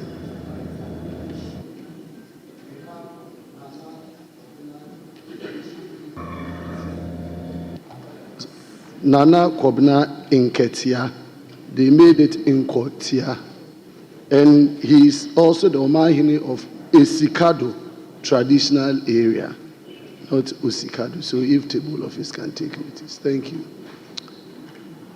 Honourable Member, thanks so much. Table office kindly take note.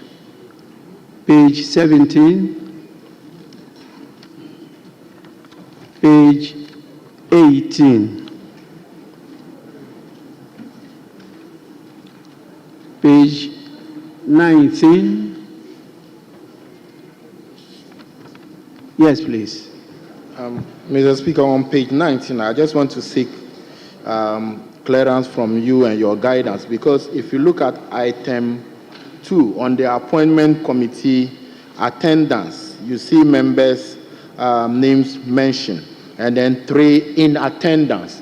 And then my name is captured in attendance, but I was there under Order 2177 of our standing orders, where a member of the leadership of the House is entitled to participate in the proceedings of the committee during the consideration of nominee for appointment. So are we attending or in attendance?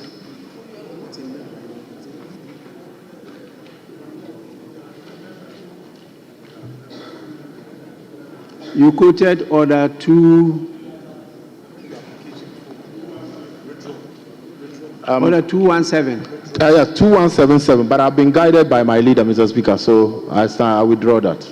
Thank you. Yes, please. Thank you, Mr. Speaker. I'd like to also place it on record that I'm a member of the Appointments Committee and I was present on that day. My name doesn't appear on members who were in the chamber, and it doesn't appear on the Appointments Committee either. So I seek your guidance for correction.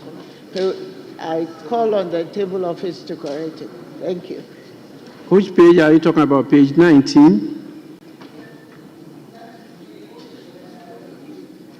Sorry. Page 19? No, 12. Page 12? Yes. Page 12 captures the 12 and 19. names 12 of the nominees, the minister designates, and page 19, those in attendance, that's item 2, and your name is VIII. Thank you, Mr. Speaker. I'm making reference to page 12. Page 12? Yes. Members present. Oh, you've taken us back to page 12. Yes. Sorry.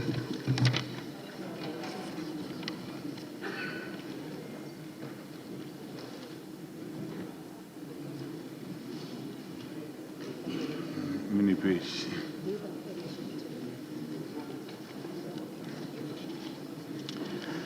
Yes, table office, kindly take note of that. That is at page 12.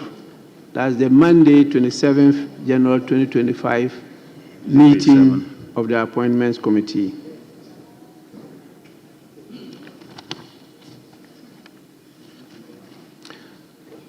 Yes, please.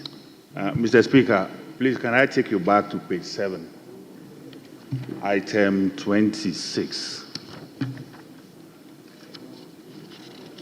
I Yes, was please. present but marked absent.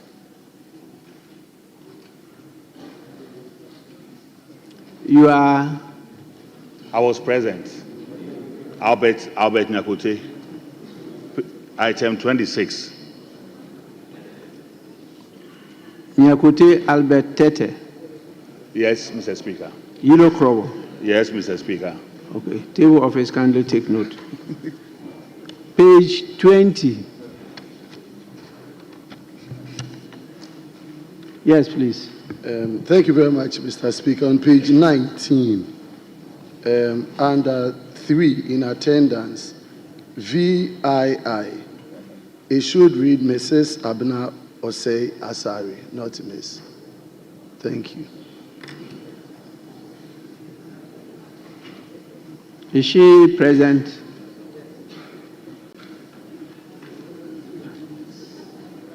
I want to know whether she's present, so I'll be sure whether she writes Miss or Mrs.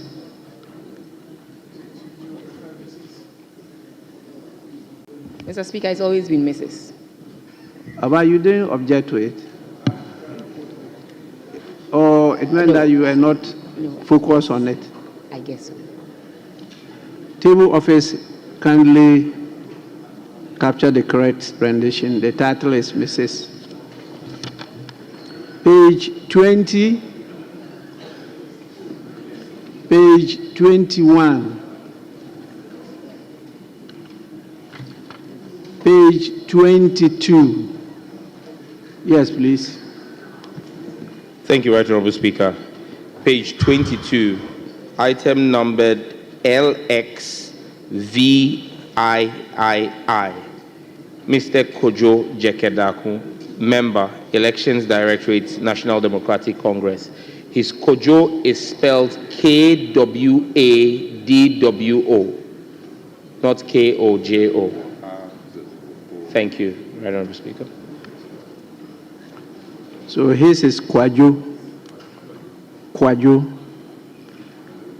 Table office, kindly take note of that. Page 23.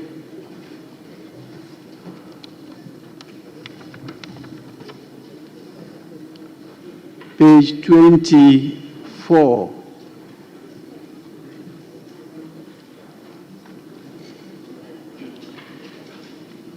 Page 25.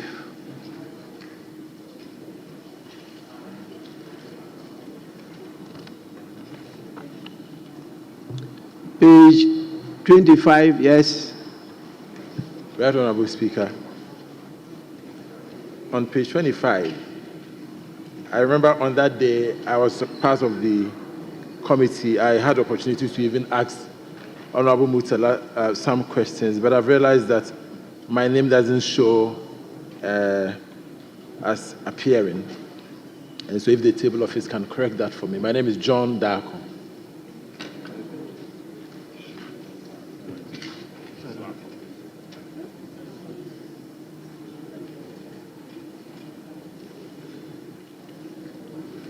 Yes, table office, kindly take note.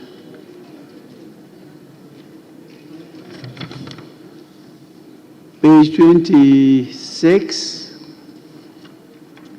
page 27,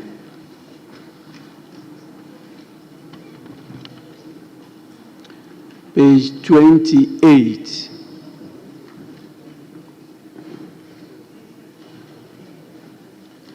Honourable members, the votes and proceedings of the 10th sitting, dated Friday, 31st January 2025, as corrected, is adopted as a true record of proceedings. I'm sure you now have copies of the votes and proceedings of Thursday, 30th January 2025. Very short one, page 1. Page 2,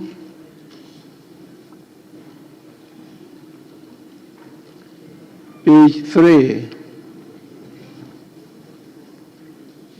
Yes, please. Thank you very much, Right Honourable Speaker. Please, we don't have, for me, okay, at my end, I can't find it on the system, and then we don't also have a hard copy. Neither a hard copy or a soft copy to review. That's the Thursday. You can't find your name? No, we don't have it in the system, the computer, or it's not available for us to review. It's not the votes and proceedings of the Thursday. No.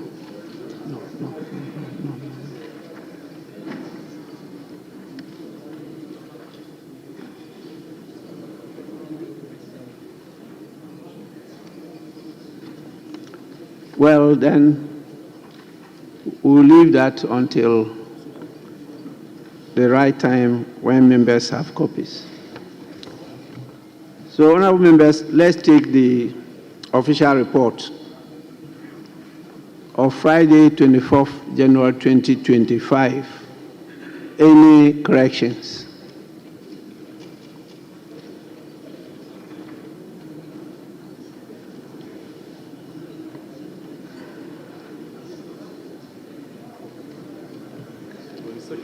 Honourable members, in the absence of any correction, the official report of Friday, 24th January 2025 is hereby adopted as a true record of proceedings.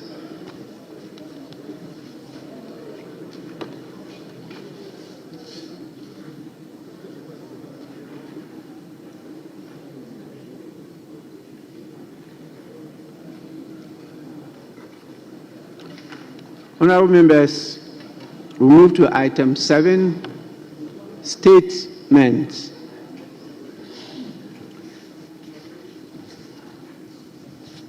I have an indication from the leadership of the House that the minority leader will be making a statement. And I think this is the appropriate time for him to make the statement before we move to your statements. So please, minority leader.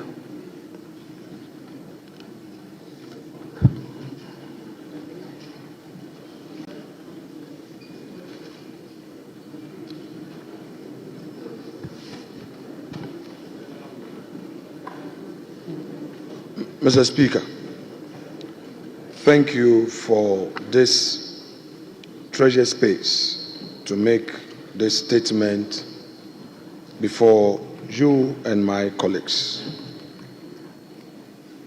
Mr. Speaker, as captured in the vote and proceedings of Friday, the 31st of January,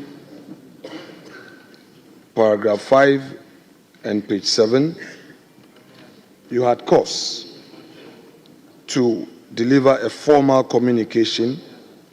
With communication, you outline your displeasure on matters at the appointment committee on the evening of Thursday, the 30th of January, and the morning of Friday, the 31st of January. Mr. Speaker, indeed, your response to the event as a leader and the head of this assembly was indeed timely to assure the public that indeed this House is ready to uphold democracy and to do what is right in the eyes of the public. That notwithstanding, Mr. Speaker, I had ferried to your office a memo. Some of the most brilliant minds in business. No, not you. Head of February 2025, where I raised some procedural concerns regarding the outcome of your communication. Mr. Speaker, to couch the matters that arose in proper perspective. On the said day, the Thursday, the 30th of January, as per the practice, we had agreed to proceed to vet some 4 nominees. Originally, we were supposed to do 3. This 4 later changed to 5. Around about 10 p.m. of the evening, we had indications from our colleagues in the majority that they intend to continue the vetting for more nominees rather than agreed. Mr. Speaker, on the corridors of the vetting room were many people, including nominees. Our understanding was that they had all been invited. Mr. Speaker, there was no room for us to discuss the way forward, which resulted in our decision as the minority to protest. Our intention was to have a peaceful protest to express our displeasure at the excesses of our colleagues in the majority. We acknowledge that in the process, the situation got out of hand, resulting in the outcome you commented upon. We hereby assure you that we shall, as the minority, cooperate with you in upholding the integrity and the dignity of this House. Mr. Speaker, we also want to assure you that we will undertake a deeper, and emphasis mine, a deeper consultation and commit to this with our colleagues. Suffice to state that from day one that Mr. President started ferrying his nominees to this House, we have given this government our utmost cooperation. Mr. Speaker, records will have it that this is the first time in the history of our democracy that the minority has given the government such a cooperation to the extent that nominees are getting their confirmation in record time. Indeed, Mr. Speaker, I am on record to have made an application to this House under Order 3. This has never happened by any minority leader in the history of our democracy. We believe in constructive criticism. We are not in any way in to disrupt government business, frustrate them, or undermine them. Both parties have been in government before and have been in opposition before. We know that it is not through disruption that would win us power come 2028. It is through active, constructive politicking. Mr. Speaker, we have become aware of the consequences of orders you have issued as a result of the formal communication you have given. But this is what we have to say. And I quote from Shakespeare's Merchant of Venice. Mr. Speaker, you remember the story of Shylock when he demanded his pound of flesh. A plea came from Portia, who was the supposed counsel for the debtor. Mr. Speaker, this is what he had to say, and I rely on it to mount the next line of my submission. That the quality of mercy is not strained, drop it as a gentle rain from heaven upon the earth beneath. It is twice blessed. It blessed him that gives and him that takes. Mr. Speaker, we cannot take your power to discipline from you. But we believe that when this is tempered with assurance that the way forward will be better, you will be able to reinstate our colleagues who temporarily have been denied access to this chamber and the precincts of Parliament. Ours is not to undermine your authority. After all, it is the confidence we had in you that made us, by consensus, to vote you into office. And we accept your authority. Mr. Speaker, we do not think that we should litigate this matter even on procedure. We are more interested in the outcome, which is not a desired outcome.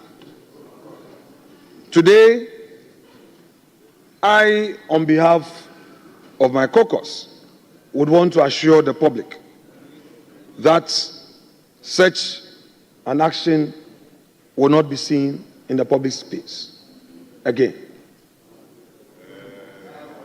Mr. Speaker,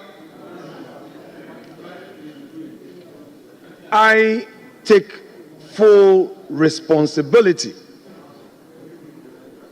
as a leader on my side on all actions that took place. I will therefore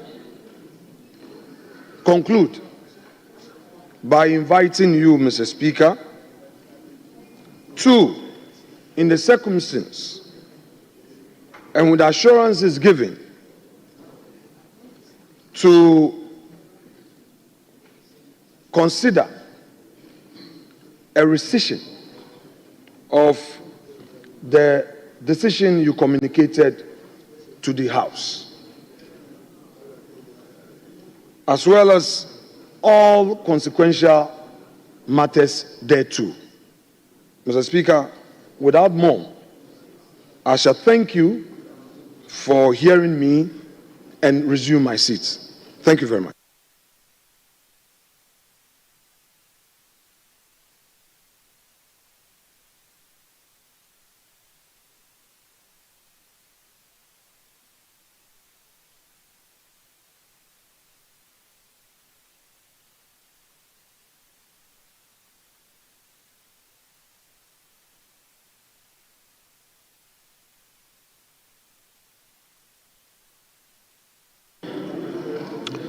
Honorable members, I believe this statement may need your comments. And depending on how you want it to be handled, I would prefer it's handled at the leadership level and not beyond that. But this is your house, and not only my house. I am duty-bound to maintain law and order. And so I will allow the majority leader to have a say on this matter.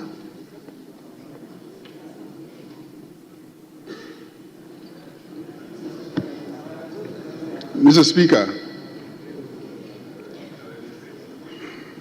the popular saying is that to err is human, to forgive is speakerly.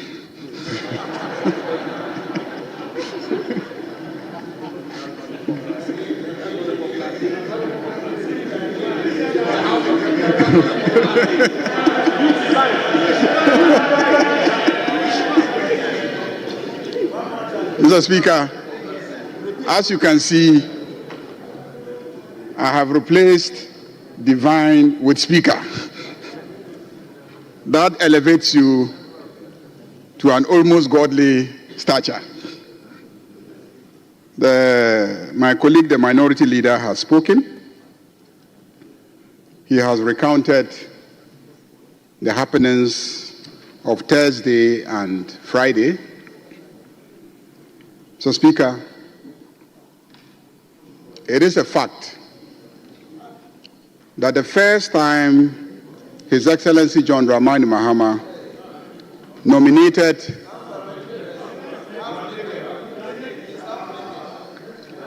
the first time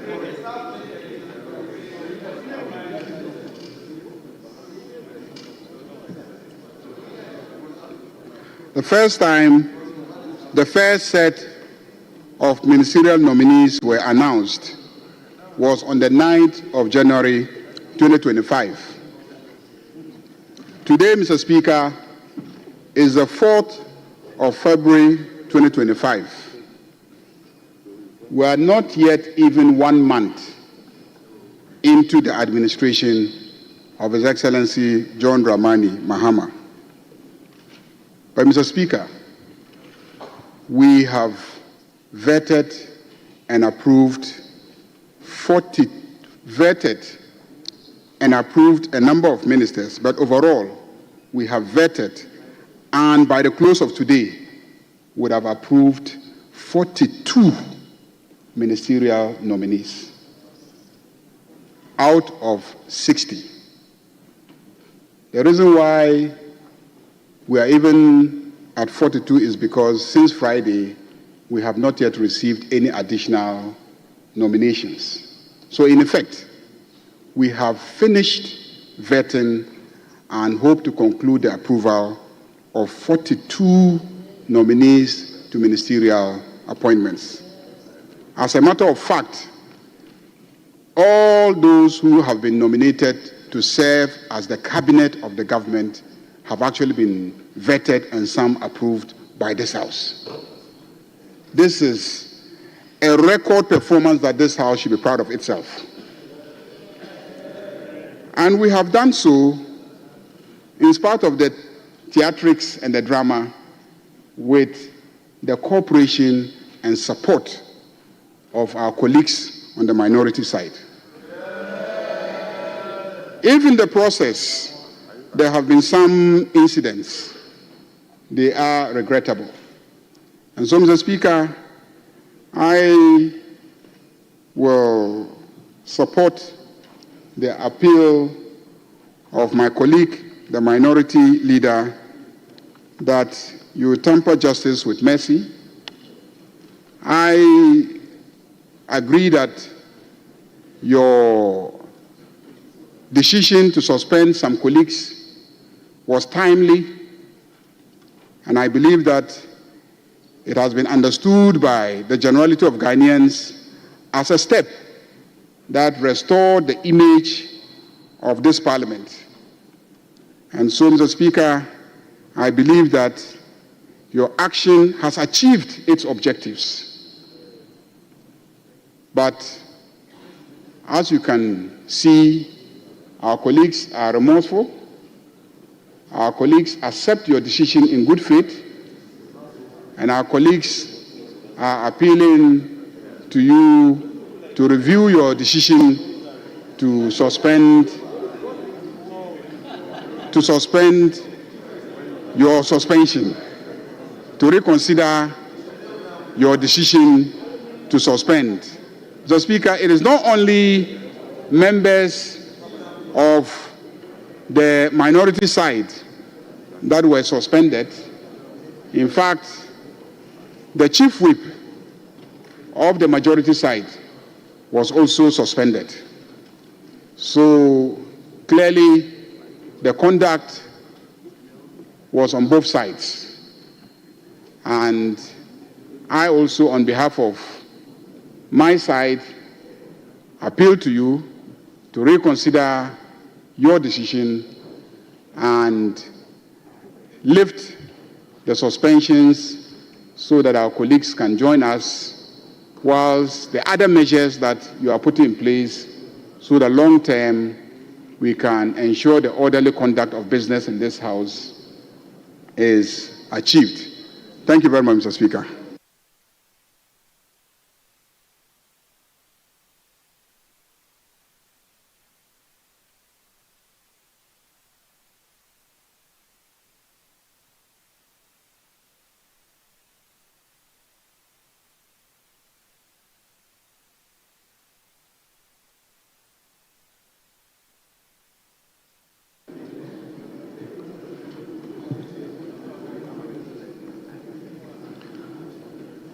Honorable members, I'm sure the first thing you have realized is that I've restored the title honorable. The day I read my former communication to you and proceeded to suspend the 4 members, I never used the term honorable.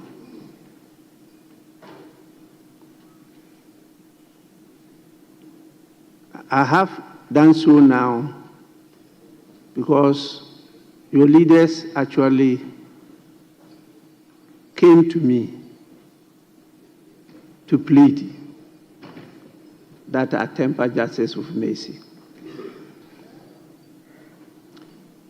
If any of you here is not remorseful, please be on your feet.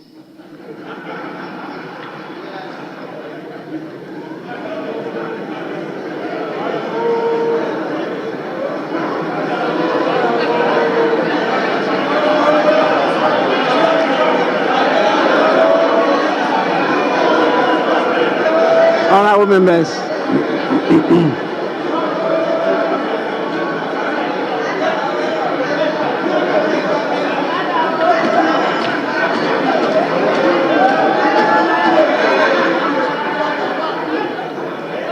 honorable member, you are not, please.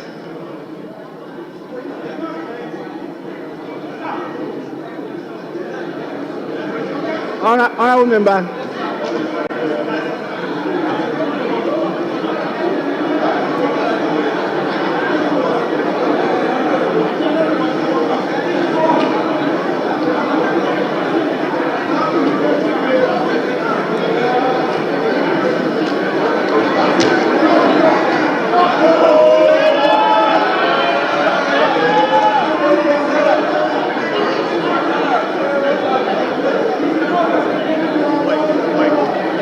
Honorable members,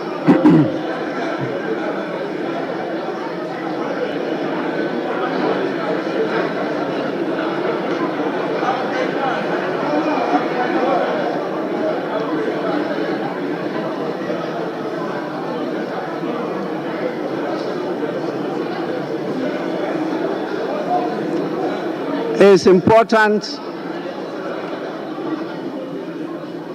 it's very, very important, and I can tell you I understand and appreciate what is happening.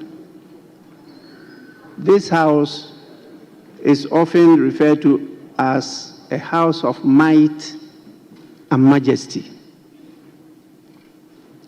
Might because it's the combination of the sovereignty of all the people in the country. Majesty, because the king or queen is part of the house. And therefore, there can be no power higher than that of Parliament. And the person who represents Parliament is the Speaker. And so I sit here and I exercise your powers, and I create an environment for you to be able to perform your function. And I go according to the rules. You can disagree with the Speaker, and the rules and the laws of Ghana permit you to do so, and also details out the procedure on how to handle the disagreement. But the rules are very clear as to what they refer to as disorder or contempt of Parliament. And for me to preserve and uphold that might, majesty, and dignity of the House, I should not shed any responsibility in applying and enforcing the rules. And that was exactly what I did. Even though some of the members are my personal friends, I refer to as sons.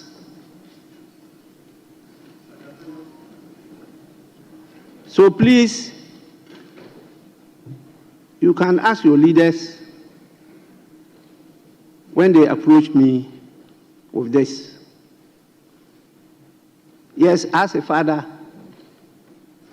when your son commits an offense, you don't punish the son to the extent that you break his or her leg.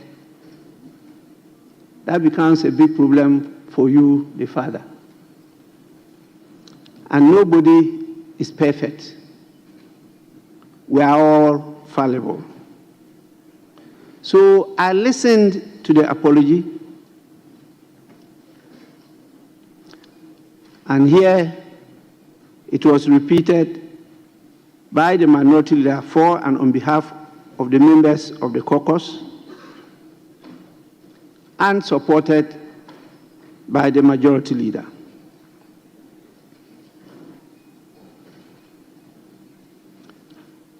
It's not only words. Before me, they demonstrated and assured me of their total support to me and the deputy speakers to ensure that we have an efficient and an effective functioning parliament. in Ghana. So I am satisfied with not just the statement, but also their conduct. And I will proceed to lift the suspension of the 4 members of Parliament that I considered were involved in disorderly conduct which amounted to contempt.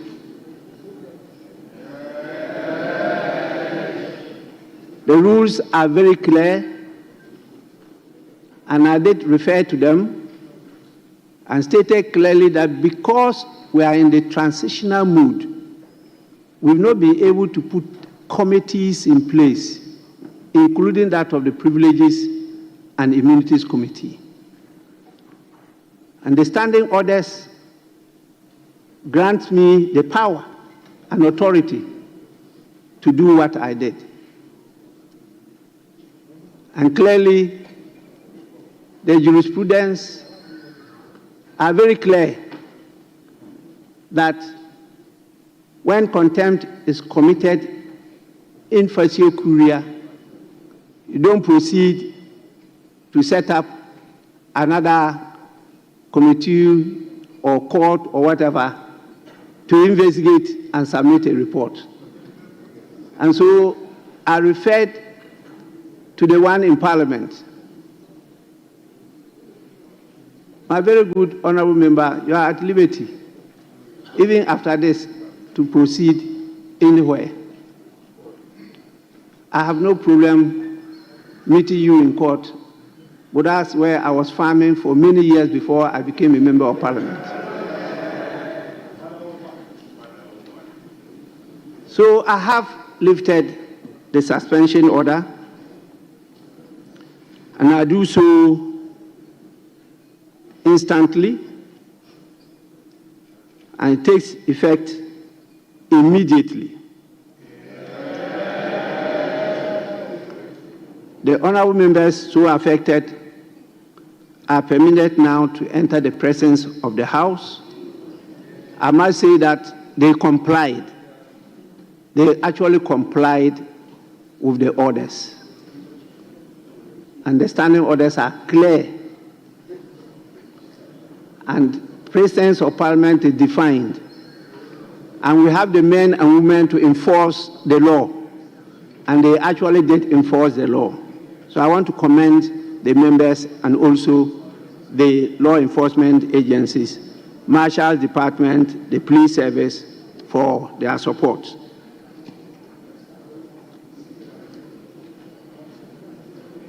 Let me once again assure the House of my commitment to upholding the dignity of this House. All of you seated here, I am responsible for upholding your rights and protecting all of you. And those who have felt the branches of the law, honorable member, when it is before me, nobody can save you. When it's outside, you can run to me, I will go and save you. And you can ask your colleagues. A lot has come before me, and I've always intervened, both sides, to protect the members and to save them. You can ask all the state agencies involved. And so it's not restricted to any side, both sides, all members. Those of you who don't know it, that's why I'm drawing your attention to it.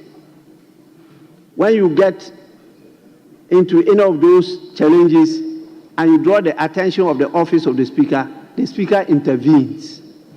And by law, you are protected. There is a procedure we use to do that. We are not above the law, not at all. But there is a procedure because it's not you. You now represent a whole constituency, large number of men and women children, elderly people. That is what you are made of now, not as individuals. And the rights of all that group cannot be taken for granted. So please, we do so without fear or favor. But let me say that I have read some media reports that some members of the House have referred to me as headmaster, treating honorable members like students. I reject that assertion. But I can assure you that when there are students, there must be a headmaster.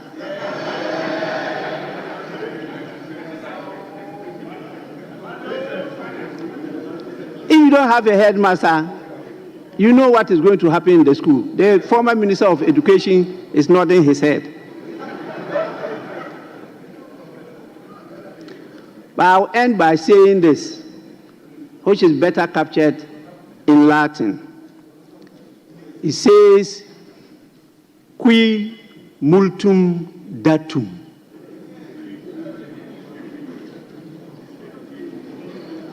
It's very simple. To whom much is given, much is expected. And so, you are not called honorable for nothing. They expect so much from you. And don't forget that there's life after Parliament. With this, I want to thank all of you for your attention. And I promise you, the investigations will continue. The report will be brought to the House. The House will have an opportunity to take a decision. That is the procedure outlined by our rules, by our practice, and by custom and convention of the House. That will be done. Honorable members, self-regulation is better than external regulation. And so, please, this matter should be handled by the special committee at the committee level and report to us. I've told the leaders to make themselves available to the committee and to state exactly what happened, because we want nothing but facts, nothing but the truth, so that we can apply the rules correctly.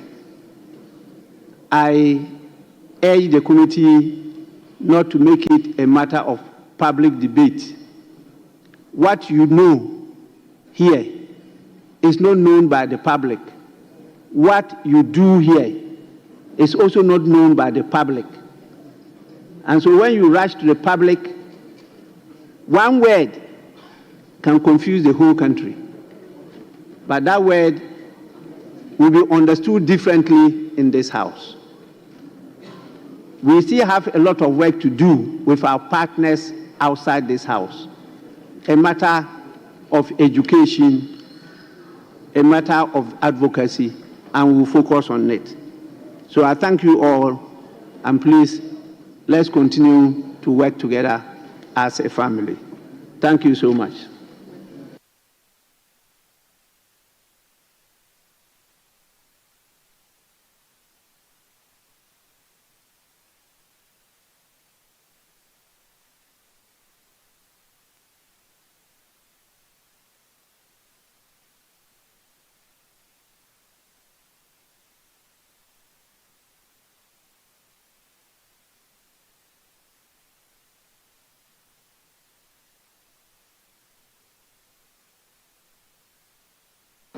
I'm just being informed that the leaders want to say a word or two. And so, once again, Minority Leader, you can start.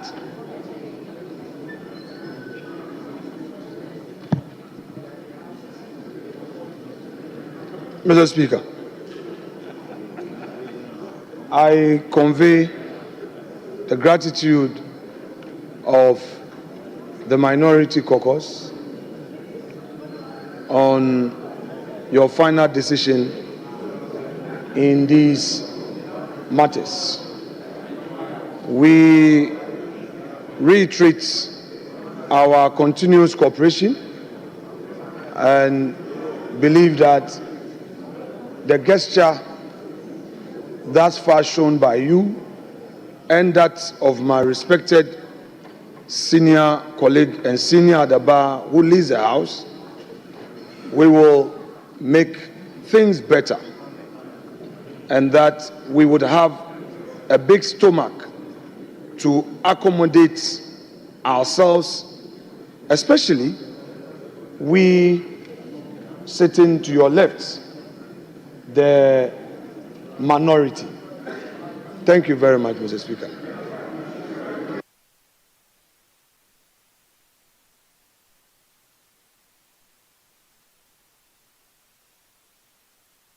Yes, Majority Leader. Mr. Speaker, today I'm taking lessons in humility. My brother and colleague, the Minority Leader, is teaching me how to be humble.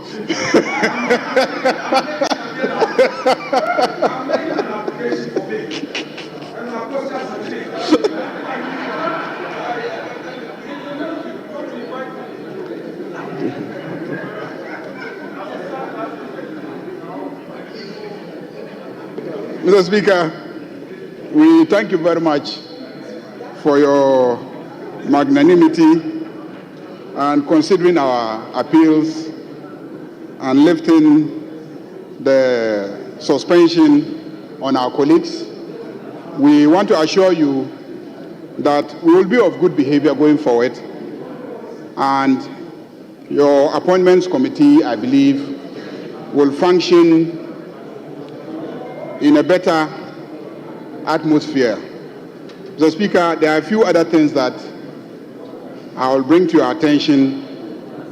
In his statement, he drew attention to the organization of the security around where the appointments committee sits. He also drew attention to the corridor and how members of the appointments committee feel uncomfortable about the numbers that show up at the sitting of the appointments committee, and how sometimes it can get congested and the pressures exerted by nominees. And then also some of the challenges. I think the part of the challenge was the fact that on the Wednesday when they were supposed to sit, due to a decision to hear some contempt matters before them, they shifted a few more nominees to the day after. And so there was a lot of pressure on the Thursday, and that affected the crowds that showed up and the urge to try and approve and vet as many nominees as possible. So, Mr. Speaker, these are all matters that I will take up with my colleague and the chairman of the appointments committee. But in the meantime, we thank you for your decision to set aside the suspension of our colleagues. Thank you very much. Honorable members, let me also on your behalf thank our leaders for leading us to solve this problem. I was going to make a very lengthy statement on the other incident affecting the clerk to the committee. In view of what has happened, I will summarize it. I won't go through the whole hog. I did indicate this to the leaders, and in fact, I read through it to them, And I think that it's important. I draw the attention of members to the salient points, and particularly our partners, the public, to what is expected of all of us when we are dealing with the staff. This is the law, it's in the Constitution, it's in the Acts, and it's in our standing orders.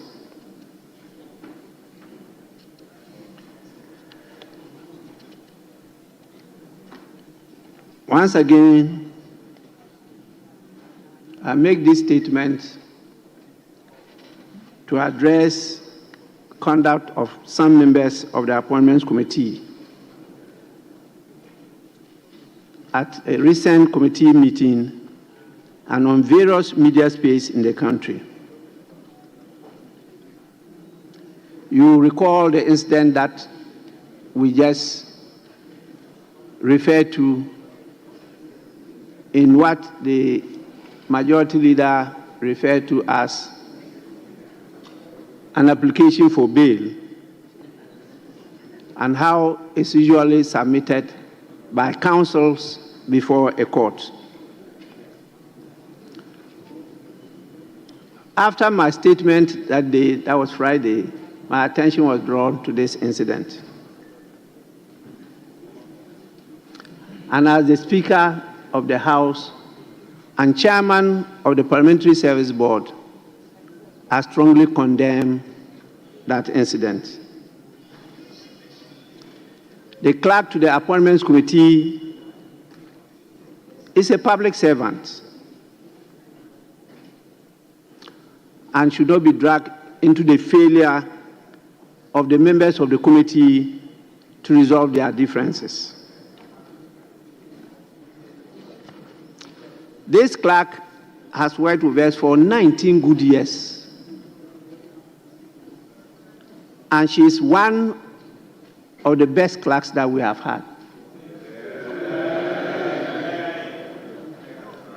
Please, you can check from former members of parliament, and she's been at that committee for some time now, not just now.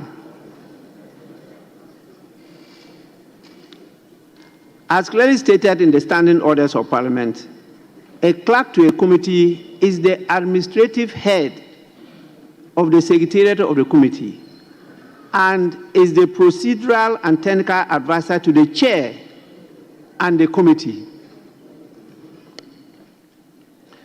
By the provisions of Order 2663 of the standing orders of Parliament, a committee to which a business has been referred shall meet to consider the business on the day and the hour determined by the chairperson of the committee with respect to that business. That is Order 2663 of our standing orders. It is thus the duty of the clerk to the committee to transmit the notice of the meeting in accordance with the instructions of the chair and the provisions of Order 2701B. Therefore, any displeasure by a member on the date, hour, or business for consideration at a committee ought to properly be directed at the chair and not the clerk to the committee, who is duty-bound under the said order to transmit notices and to organize the meeting. The standing orders of the House are very clear. Clerks to committees do not convene meetings. Chairs of committees do. A clerk to a committee transmits notice of a meeting that has been called by a chair so motu or acting on the request of 15% of members of the committee. I refer to the orders 2663 and 271B. The clerk thus works to the chair as the clerk to Parliament works to the Speaker. The clerk to a committee is the principal advisor to the committee, just as the clerk to Parliament is the principal advisor to the Speaker.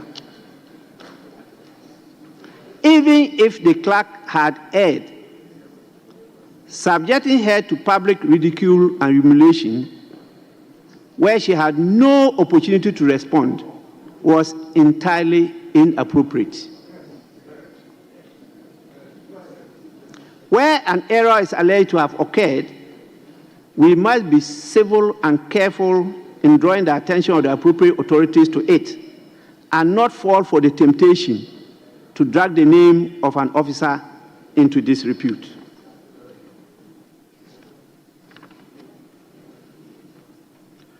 While I advise members to use only the laid down hierarchy and procedures to resolve any grievance that may arise in relation to an officer or a department of the service, I also call on the chairs of the committees to, as a matter of urgency, ensure a strict adherence to the standing orders of Parliament and to maintain law and order at committee meetings. Honorable members, in spite of your numbers, you are not to oppress the minority.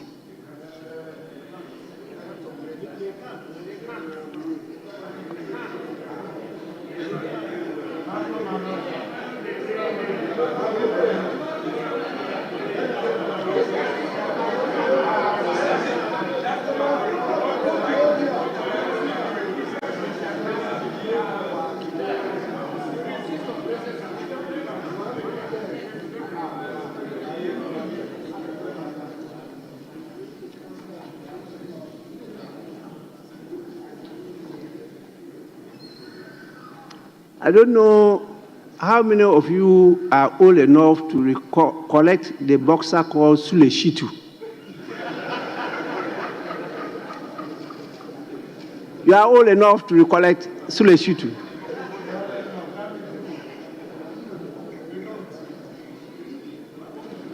He was a very brilliant boxer, very slippery.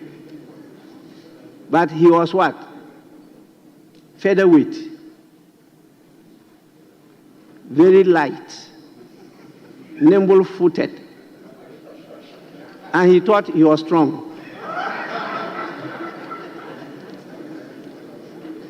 One blow of middleweight, he flew so far that he never woke up, and that was the end of his boxing.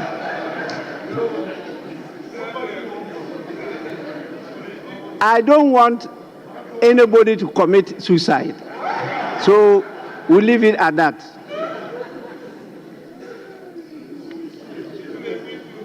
For me, I'll continue to perform my role. Don't worry at all. Honorable members, I do this because the Parliamentary Service Act mandates me to do so. The Speaker is the person endowed with the ultimate responsibility for the administration, organization, and control of employees within the service. So it's my responsibility, and I will not share that responsibility. It's as a result of that, I led the Parliamentary Service Board to put structures and systems in place to assure all staff of the parliamentary service of a robust support in the discharge of their duties to Parliament and members of Parliament. And this is to ensure that we have a very efficient and effective Parliament that is responsive to the needs of the people we represent. With this, I thank all of you for your attention. We have other statements to make. Yes, Majority Leader. Mr. Speaker, crave your indulgence to vary the order of business so that we can commence public business. Mr. Speaker, I want us to take the report of the Appointments Committee on His Excellency's ministerial nominees, but we need to vary the order of business to achieve that. With your indulgence and that of the House, if we may vary the order of business. Let me hear from your colleague minority leader first. Yes? Mr. Speaker, this is a big surprise to me. A moment ago, the chair of the committee and I engaged on the draft report which has been sent to me to have my input. I'm not aware of any report that the chair and my good self have agreed for same to be laid and distributed. We have not discussed that. The chair is here. I do not know whether he has signed any report.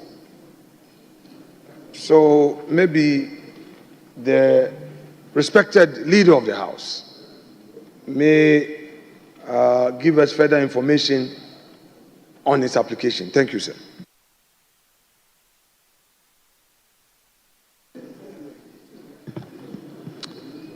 Chairman of the Appointments Committee. Right, Honorable Speaker. The draft report has been given to us since Friday. Right, Honorable Speaker, this morning I reached out to the minority leader regarding his concerns about the report. Right, Honorable Speaker, the concerns raised was that one of the nominees promised to bring some documents. And Right, Honorable Speaker, the document has since been delivered. Right, Honorable Speaker, based on the delivery of the document, I have proceeded to sign the report in the absence of any other information from the minority leader. So, Right, Honorable Speaker, did you make the documents available to the minority leader? Yes. He has copies? Yes. Minority leader, is that the case?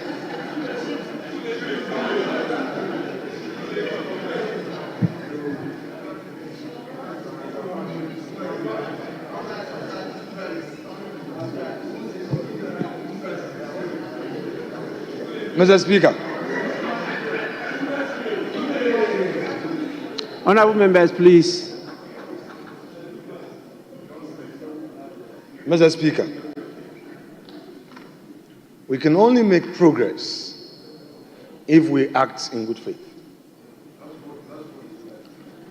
I shall repeat my side. Me as a leader would not obstruct government business. Never. I've been in government before. I know how difficult it is to run a government. I've been a leader, and I know. But the only pathway to success is to act in good faith. Mr. Speaker, since the chair has spoken for the records and for Hansel, let me respond to him appropriately to the best of my knowledge. Mr. Speaker, yesterday night, and because of the happenings, the person who received the document, signed, the draft report got to my office, it was signed.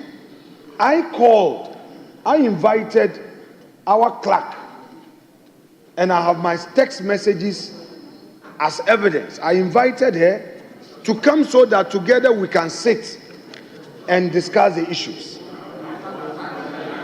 Mr. Speaker, may the backbenchers and the young ones in appreciate the spirit of the House this afternoon. It is government business. If you think you can be making noise, your government business will delay. Whilst you await your nomination, make the noise for recognition. That is why you've not been nominated yet. Those who don't make noise have been nominated. Mr. Speaker, those who don't make noise have been nominated. Honorable Majority Leader, address me. Mr. Speaker, yes. Mr. Speaker, yes. That is your role, to make noise. Go ahead. Mr. Speaker, I invited the clerk to come for us this morning. Unfortunately, I received a call from another officer that the clerk was unable to come because she has to meet with you. So another officer came, called Madam Ekua Drua. I know her in this house. She came with another gentleman, and we went through, because I have records of all the documents that the nominees had indicated they were going to provide to us. So we went through. One nominee has provided some of the documents. The rest are yet to. So we went through the records and they took note that they were going to follow up. The other nominee has not provided a single document that he himself promised to provide to us. So I even suggested to them that in view of that, we can take those nominees who don't have any issue at all, so that those we are waiting the documentation, when those documents come, we'll deal with it. Just on the corridors, they assured me that they were chasing for those documents. My respected colleague engaged me and indicated that whilst we wait for those documents, we could proceed. I told him that I do not have any problem with the assurance that those documents will come, because these are nominees who are spoken on record that they were going to provide the document. It's been days after the vetting. If they said they had it, why are they not bringing those documents? So, Mr. Speaker, for my respected colleague, the chair of the committee, to spring a surprise, these are some of the frustrations we go through. And Mr. Speaker, I speak on my 5 points of fellowship. I am not acting in bad faith. In all truthfulness, I am not aware that the report has been signed. And we all know that before the chair signs, the clerk will sign. If indeed the engagement with me this morning, where we agreed that they were going to get those documents, is any engagement to go by, then how would it be that the clerk would sign with the chair, knowing that they brought me a draft report? Mr. Speaker, I would want to plead with my colleagues. Let us spend more time to Jojo. I will not frustrate you. It is your government. You must form the government. Mr. Speaker, I can only constructively criticize you after you form your government. I do not have any business holding you back. I want that to be on record. But the approach, Mr. Speaker, is not the best. The approach is not the best. If he still wants to proceed, Mr. Speaker, in spite of all I have said, I would not mind. Of the nominees, we have only two issues.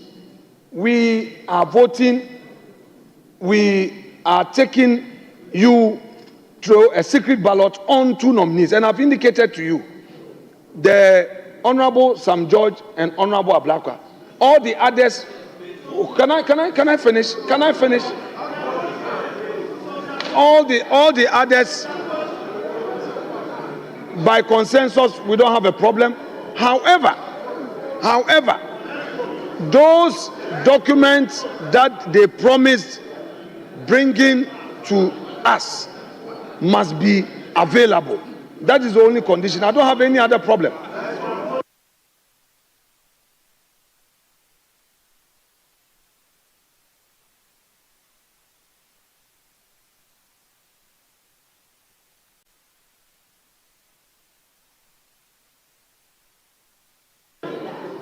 Yes, Majority Leader. Mr. Speaker,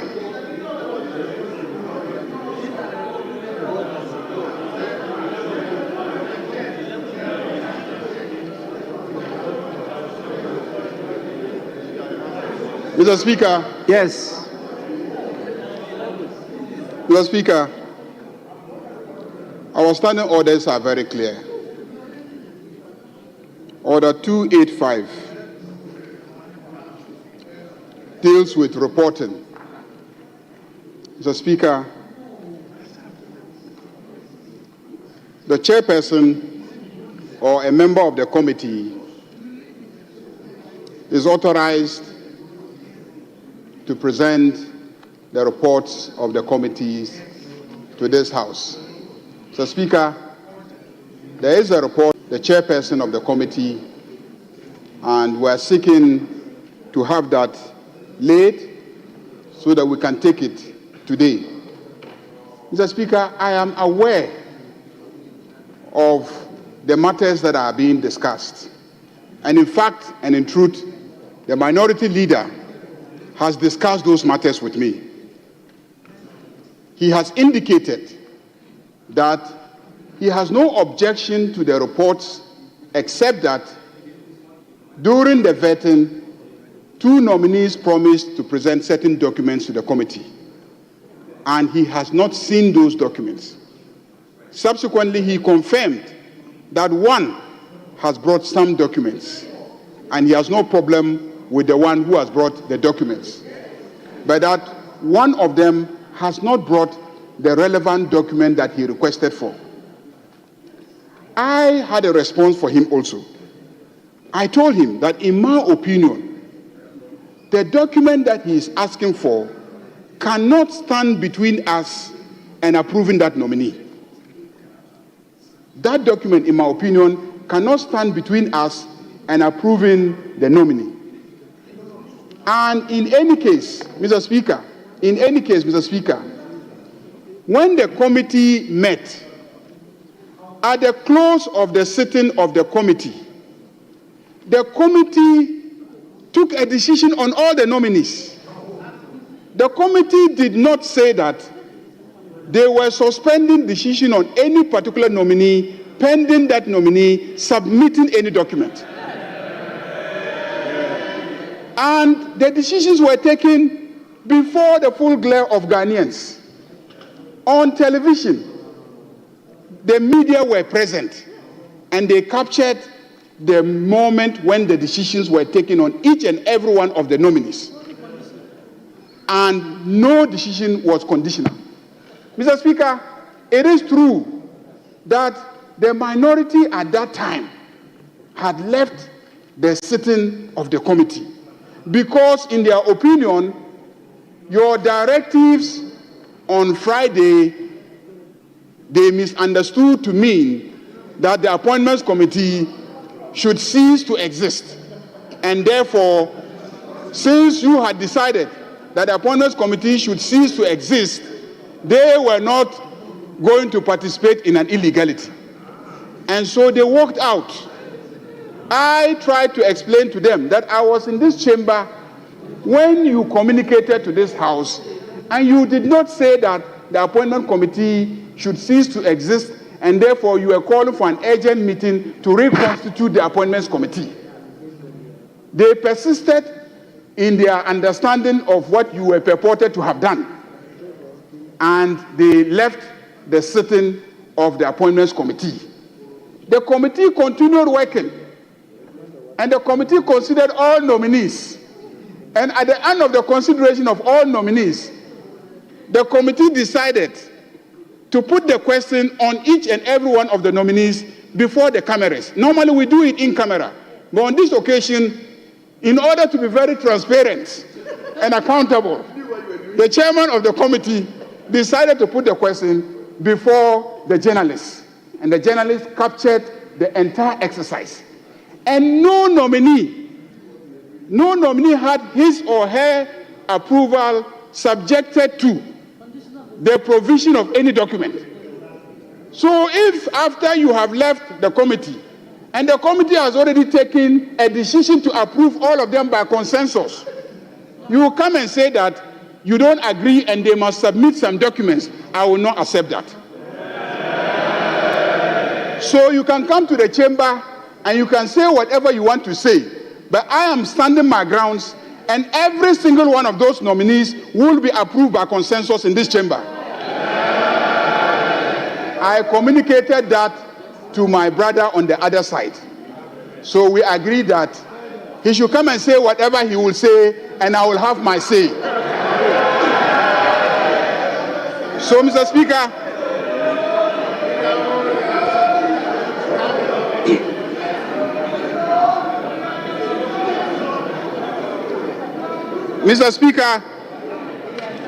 we are going to take the report, Mr. Speaker, subject to you granting us leave to vary the order of business. And he can debate the report, but the reports say that the committee approved them by consensus. So no two nominees are going to be taken out of the report. Mr. Speaker, that is what I can say about the reports. Honorable members, I have been given a copy of the report. The recommendation on two of them says majority decision on two. The others is consensus. That's the report they gave me. In the case of two of them, the names he mentioned, the report says the committee recommends to the House by majority decision the approval of the nomination, and then the name follows. And that is in connection with Honorable Samuel Nate George and Honorable Samuel Ablakwa Okujato. So those are majority decisions, but the others are consensus. That's what we have. I have a wrong report. Right, Honorable Speaker. The report under reference is the 10th report. And the 10th report is on Honorable Abdul Rashid Hassan Pelpo, Honorable Ibrahim Muntala Mohammed, Honorable Samuel Nate George, Honorable Kofi Idi Adams, and Honorable Joseph Bukari Nikwe. So, right, Honorable Speaker, in respect of the 10th report, which we have to lay, it has nothing to do with Honorable Okujato Ablakwa. And right, Honorable Speaker, the minority leader said we should act in good faith. Right, Honorable Speaker, in these circumstances, whatever document that we demanded from Okujato, from Sam George, some documents has been brought to us. And indeed, the minority leader has a copy of the document as well as the report. Right, Honorable Speaker, the confusion is that the 11th report will be covering Honorable Okujato Ablakwa. In relation to Honorable Okujato Ablakwa, some documents were outstanding that the committee would have to be furnished. So, minority leader is confusing the 11th report with the 10th report. So, regarding the 10th report, he has a copy of the report and he has a copy of the documents brought by Honorable Sam George. So it's completely different from the 11th report. So the issues relating to the 10th report will not be the same as issues relating to the 11th report. So to say that we need to act in good faith, Mr. Speaker, in relation to the 10th report, it is not fair to the chairman of the committee. Right, Honorable Speaker? 10th report is what we are supposed to lay. And if you look at the other paper said presentation of the 10th report, not the 11th report. Chair, I have been given a copy of the 10th report. January 2025, APP/9/1/1/010. Now, read page 22. You see the recommendation on Honorable Abdul Rashid H. Pelpu. Read page 42. You see the recommendation on Honorable Samuel Nate George. Have you seen that? What does it say? Speaker, I am not speaking with respect of the decision of the committee, the recommendation of the committee. I'm speaking with reference to the fact that Minority Leader is saying acting in good faith. He has not seen a copy of the report. I've gone past that. Then I am saying that he is confusing the 10th and the 11th report. Chair, Yes. Chair, I understand that point. Very well. Very well. I was addressing the issue that the Majority Leader raised. Yes. Because the Majority Leader's understanding Yes. is that they are all by consensus. Yes. So. And I'm saying, Chairman, Yes. I'm saying that the report I have, that one is not by consensus. It's majority decision. That's what is in the report. Now, my attention was being drawn to another copy of the 10th report. And so when he brought it, we had to compare notes. And we saw that even what he brought, at the same page 42, the recommendation is majority decision. Now, at the last page, which is page 79, you have the committee therefore recommends to the House by consensus the adoption of its report and the approval of the nominations of, and the number there is only 5. But in that, you have number 3, where you put the Honorable Samuel Nate George as Minister for Communications, Digital Technology and Innovations. But in the body of the report, it says majority decision. That is what I'm drawing your attention to. And both are signed by the clerk to the committee and you, the First Deputy Speaker and Chairman of the committee. Yes, please. Right, Honorable Speaker.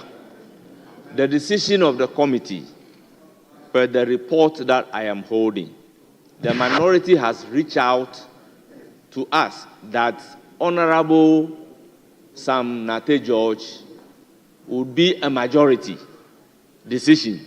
The rest of the nominees are by consensus. Exactly what I said. That is so, Mr. Speaker. Yes. Yes. But So, at the last page, yes. At the last page, yes. When you talked about the consensus, yes. You included the name of Honorable Samuel George Nate, which Right, meant that one too Speaker. is by consensus. Yes. Right, I don't know, honorable members, are you following? You have copies of the report. That is the conflict in the report. Yes, please. Right, Honorable Speaker, I would be able to do that correction in presenting the reports of the committee.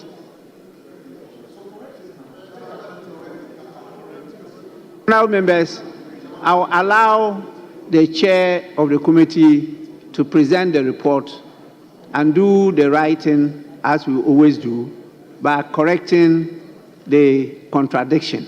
That is so. Yes. Let me listen to a minority leader, then I'll come to you, majority leader. Yes, please.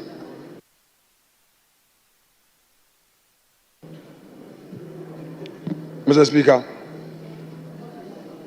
limiting ourselves to even the 10th report. This is the very problem that I've been raising from day one.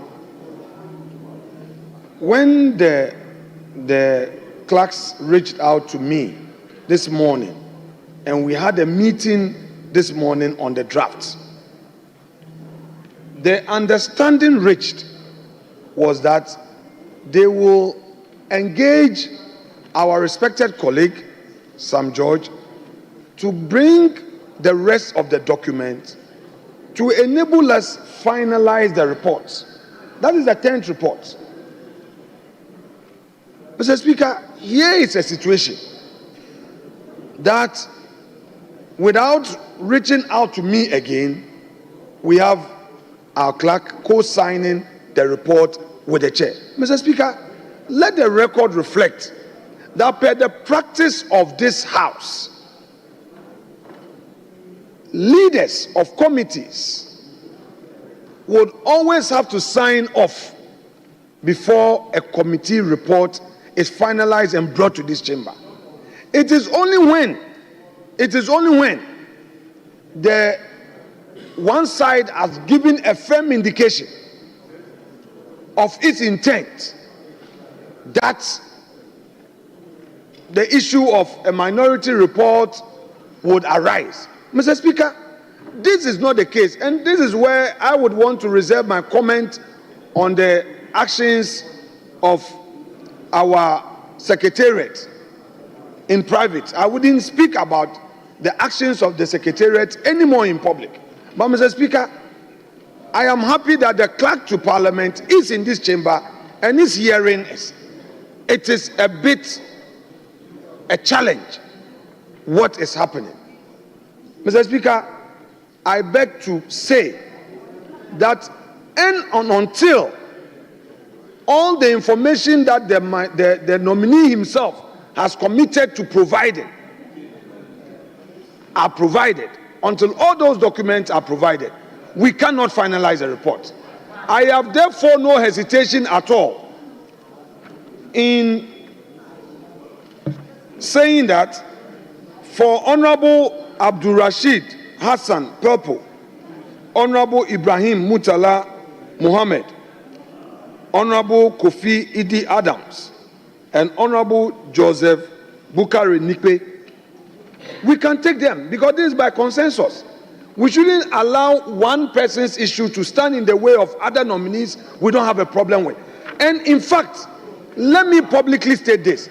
If our respected colleague brings the outstanding document and these documents are satisfactory, we have no hesitation changing our position. We've done that in the case of Honorable Emmanuel Amakofibua. We took a decision to take him through a vote. The issue that we had with him, we resolved it. The majority leader, my good self, and the chair, we resolved it. And upon resolution, we amended the record right here on the floor of the House. Nobody should create the impression that someone is in to frustrate somebody's political appointment. No. But, Mr. Speaker, the very things that our colleagues demanded when they were in opposition are the very things that we are demanding from them. So they should take it easy and engage us the more rather than the confrontation. The confrontation will not work. Confrontation will not work. We have a 4-year journey. This is just the 3rd week. So they should take it easy with us.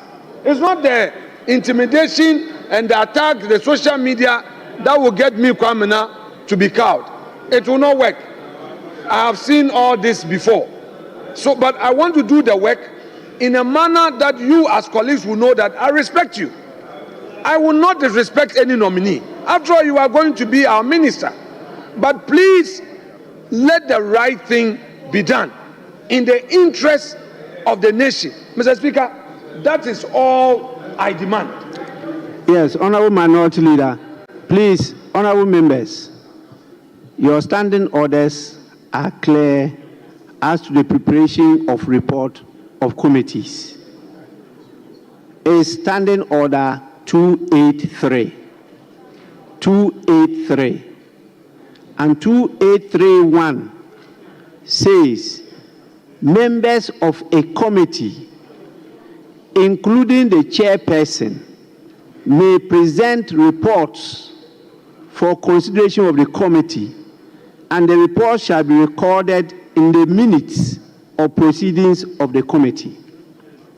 2, the chairperson shall propose for consideration the reports in the order of receipt until one of the reports is accepted as a basis for discussion, beginning with the report of the chairperson. 3, the question to be proposed by the chairperson on any report shall be, and I quote, that the report brought up by honorable member for so and so be read a second time, paragraph by paragraph, unquote.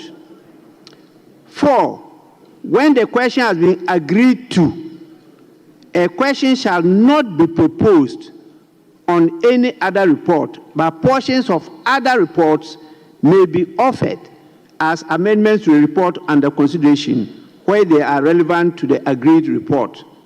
And 5, on the conclusion of the consideration of the report, the chairperson shall put the question, and quote, that this report be the report from the committee to the House, unquote. This is the procedure you go through. At all committees, this is the procedure you go through. So at the end of the day, the report is the report of the committee. Yes, Majority Leader.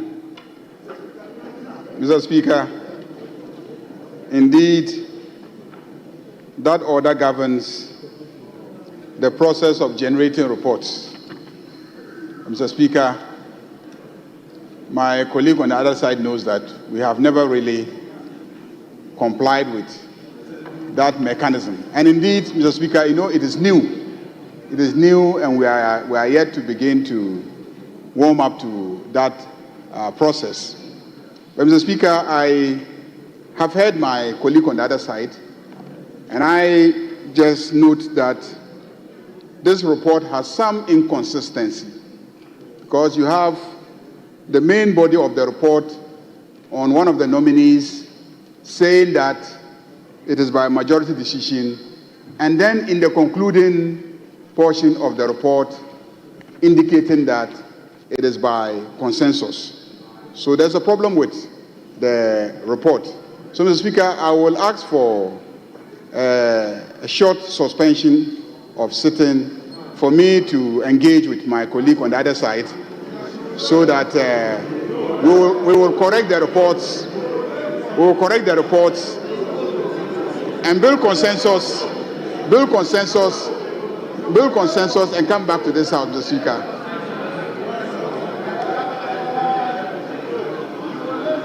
Honorable members, there is an application before the House for us to take a suspension. For how long? 10 minutes? 1 hour? 1 hour, Mr. Speaker, 1 hour. 1 hour. You need a whole hour to discuss this simple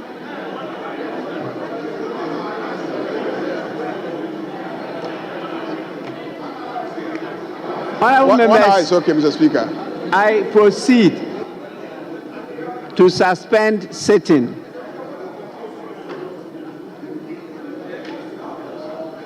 Minority Leader. Yes, you say your position is. Mr. Speaker, the leader of government business has made an application. Who am I to oppose him? I'm not opposed to his application. So, Mr. Speaker, grant the application as prayed. You grant it as prayed. Honorable members, the sitting of the House is suspended for 30 minutes. 30 minutes. 30 minutes.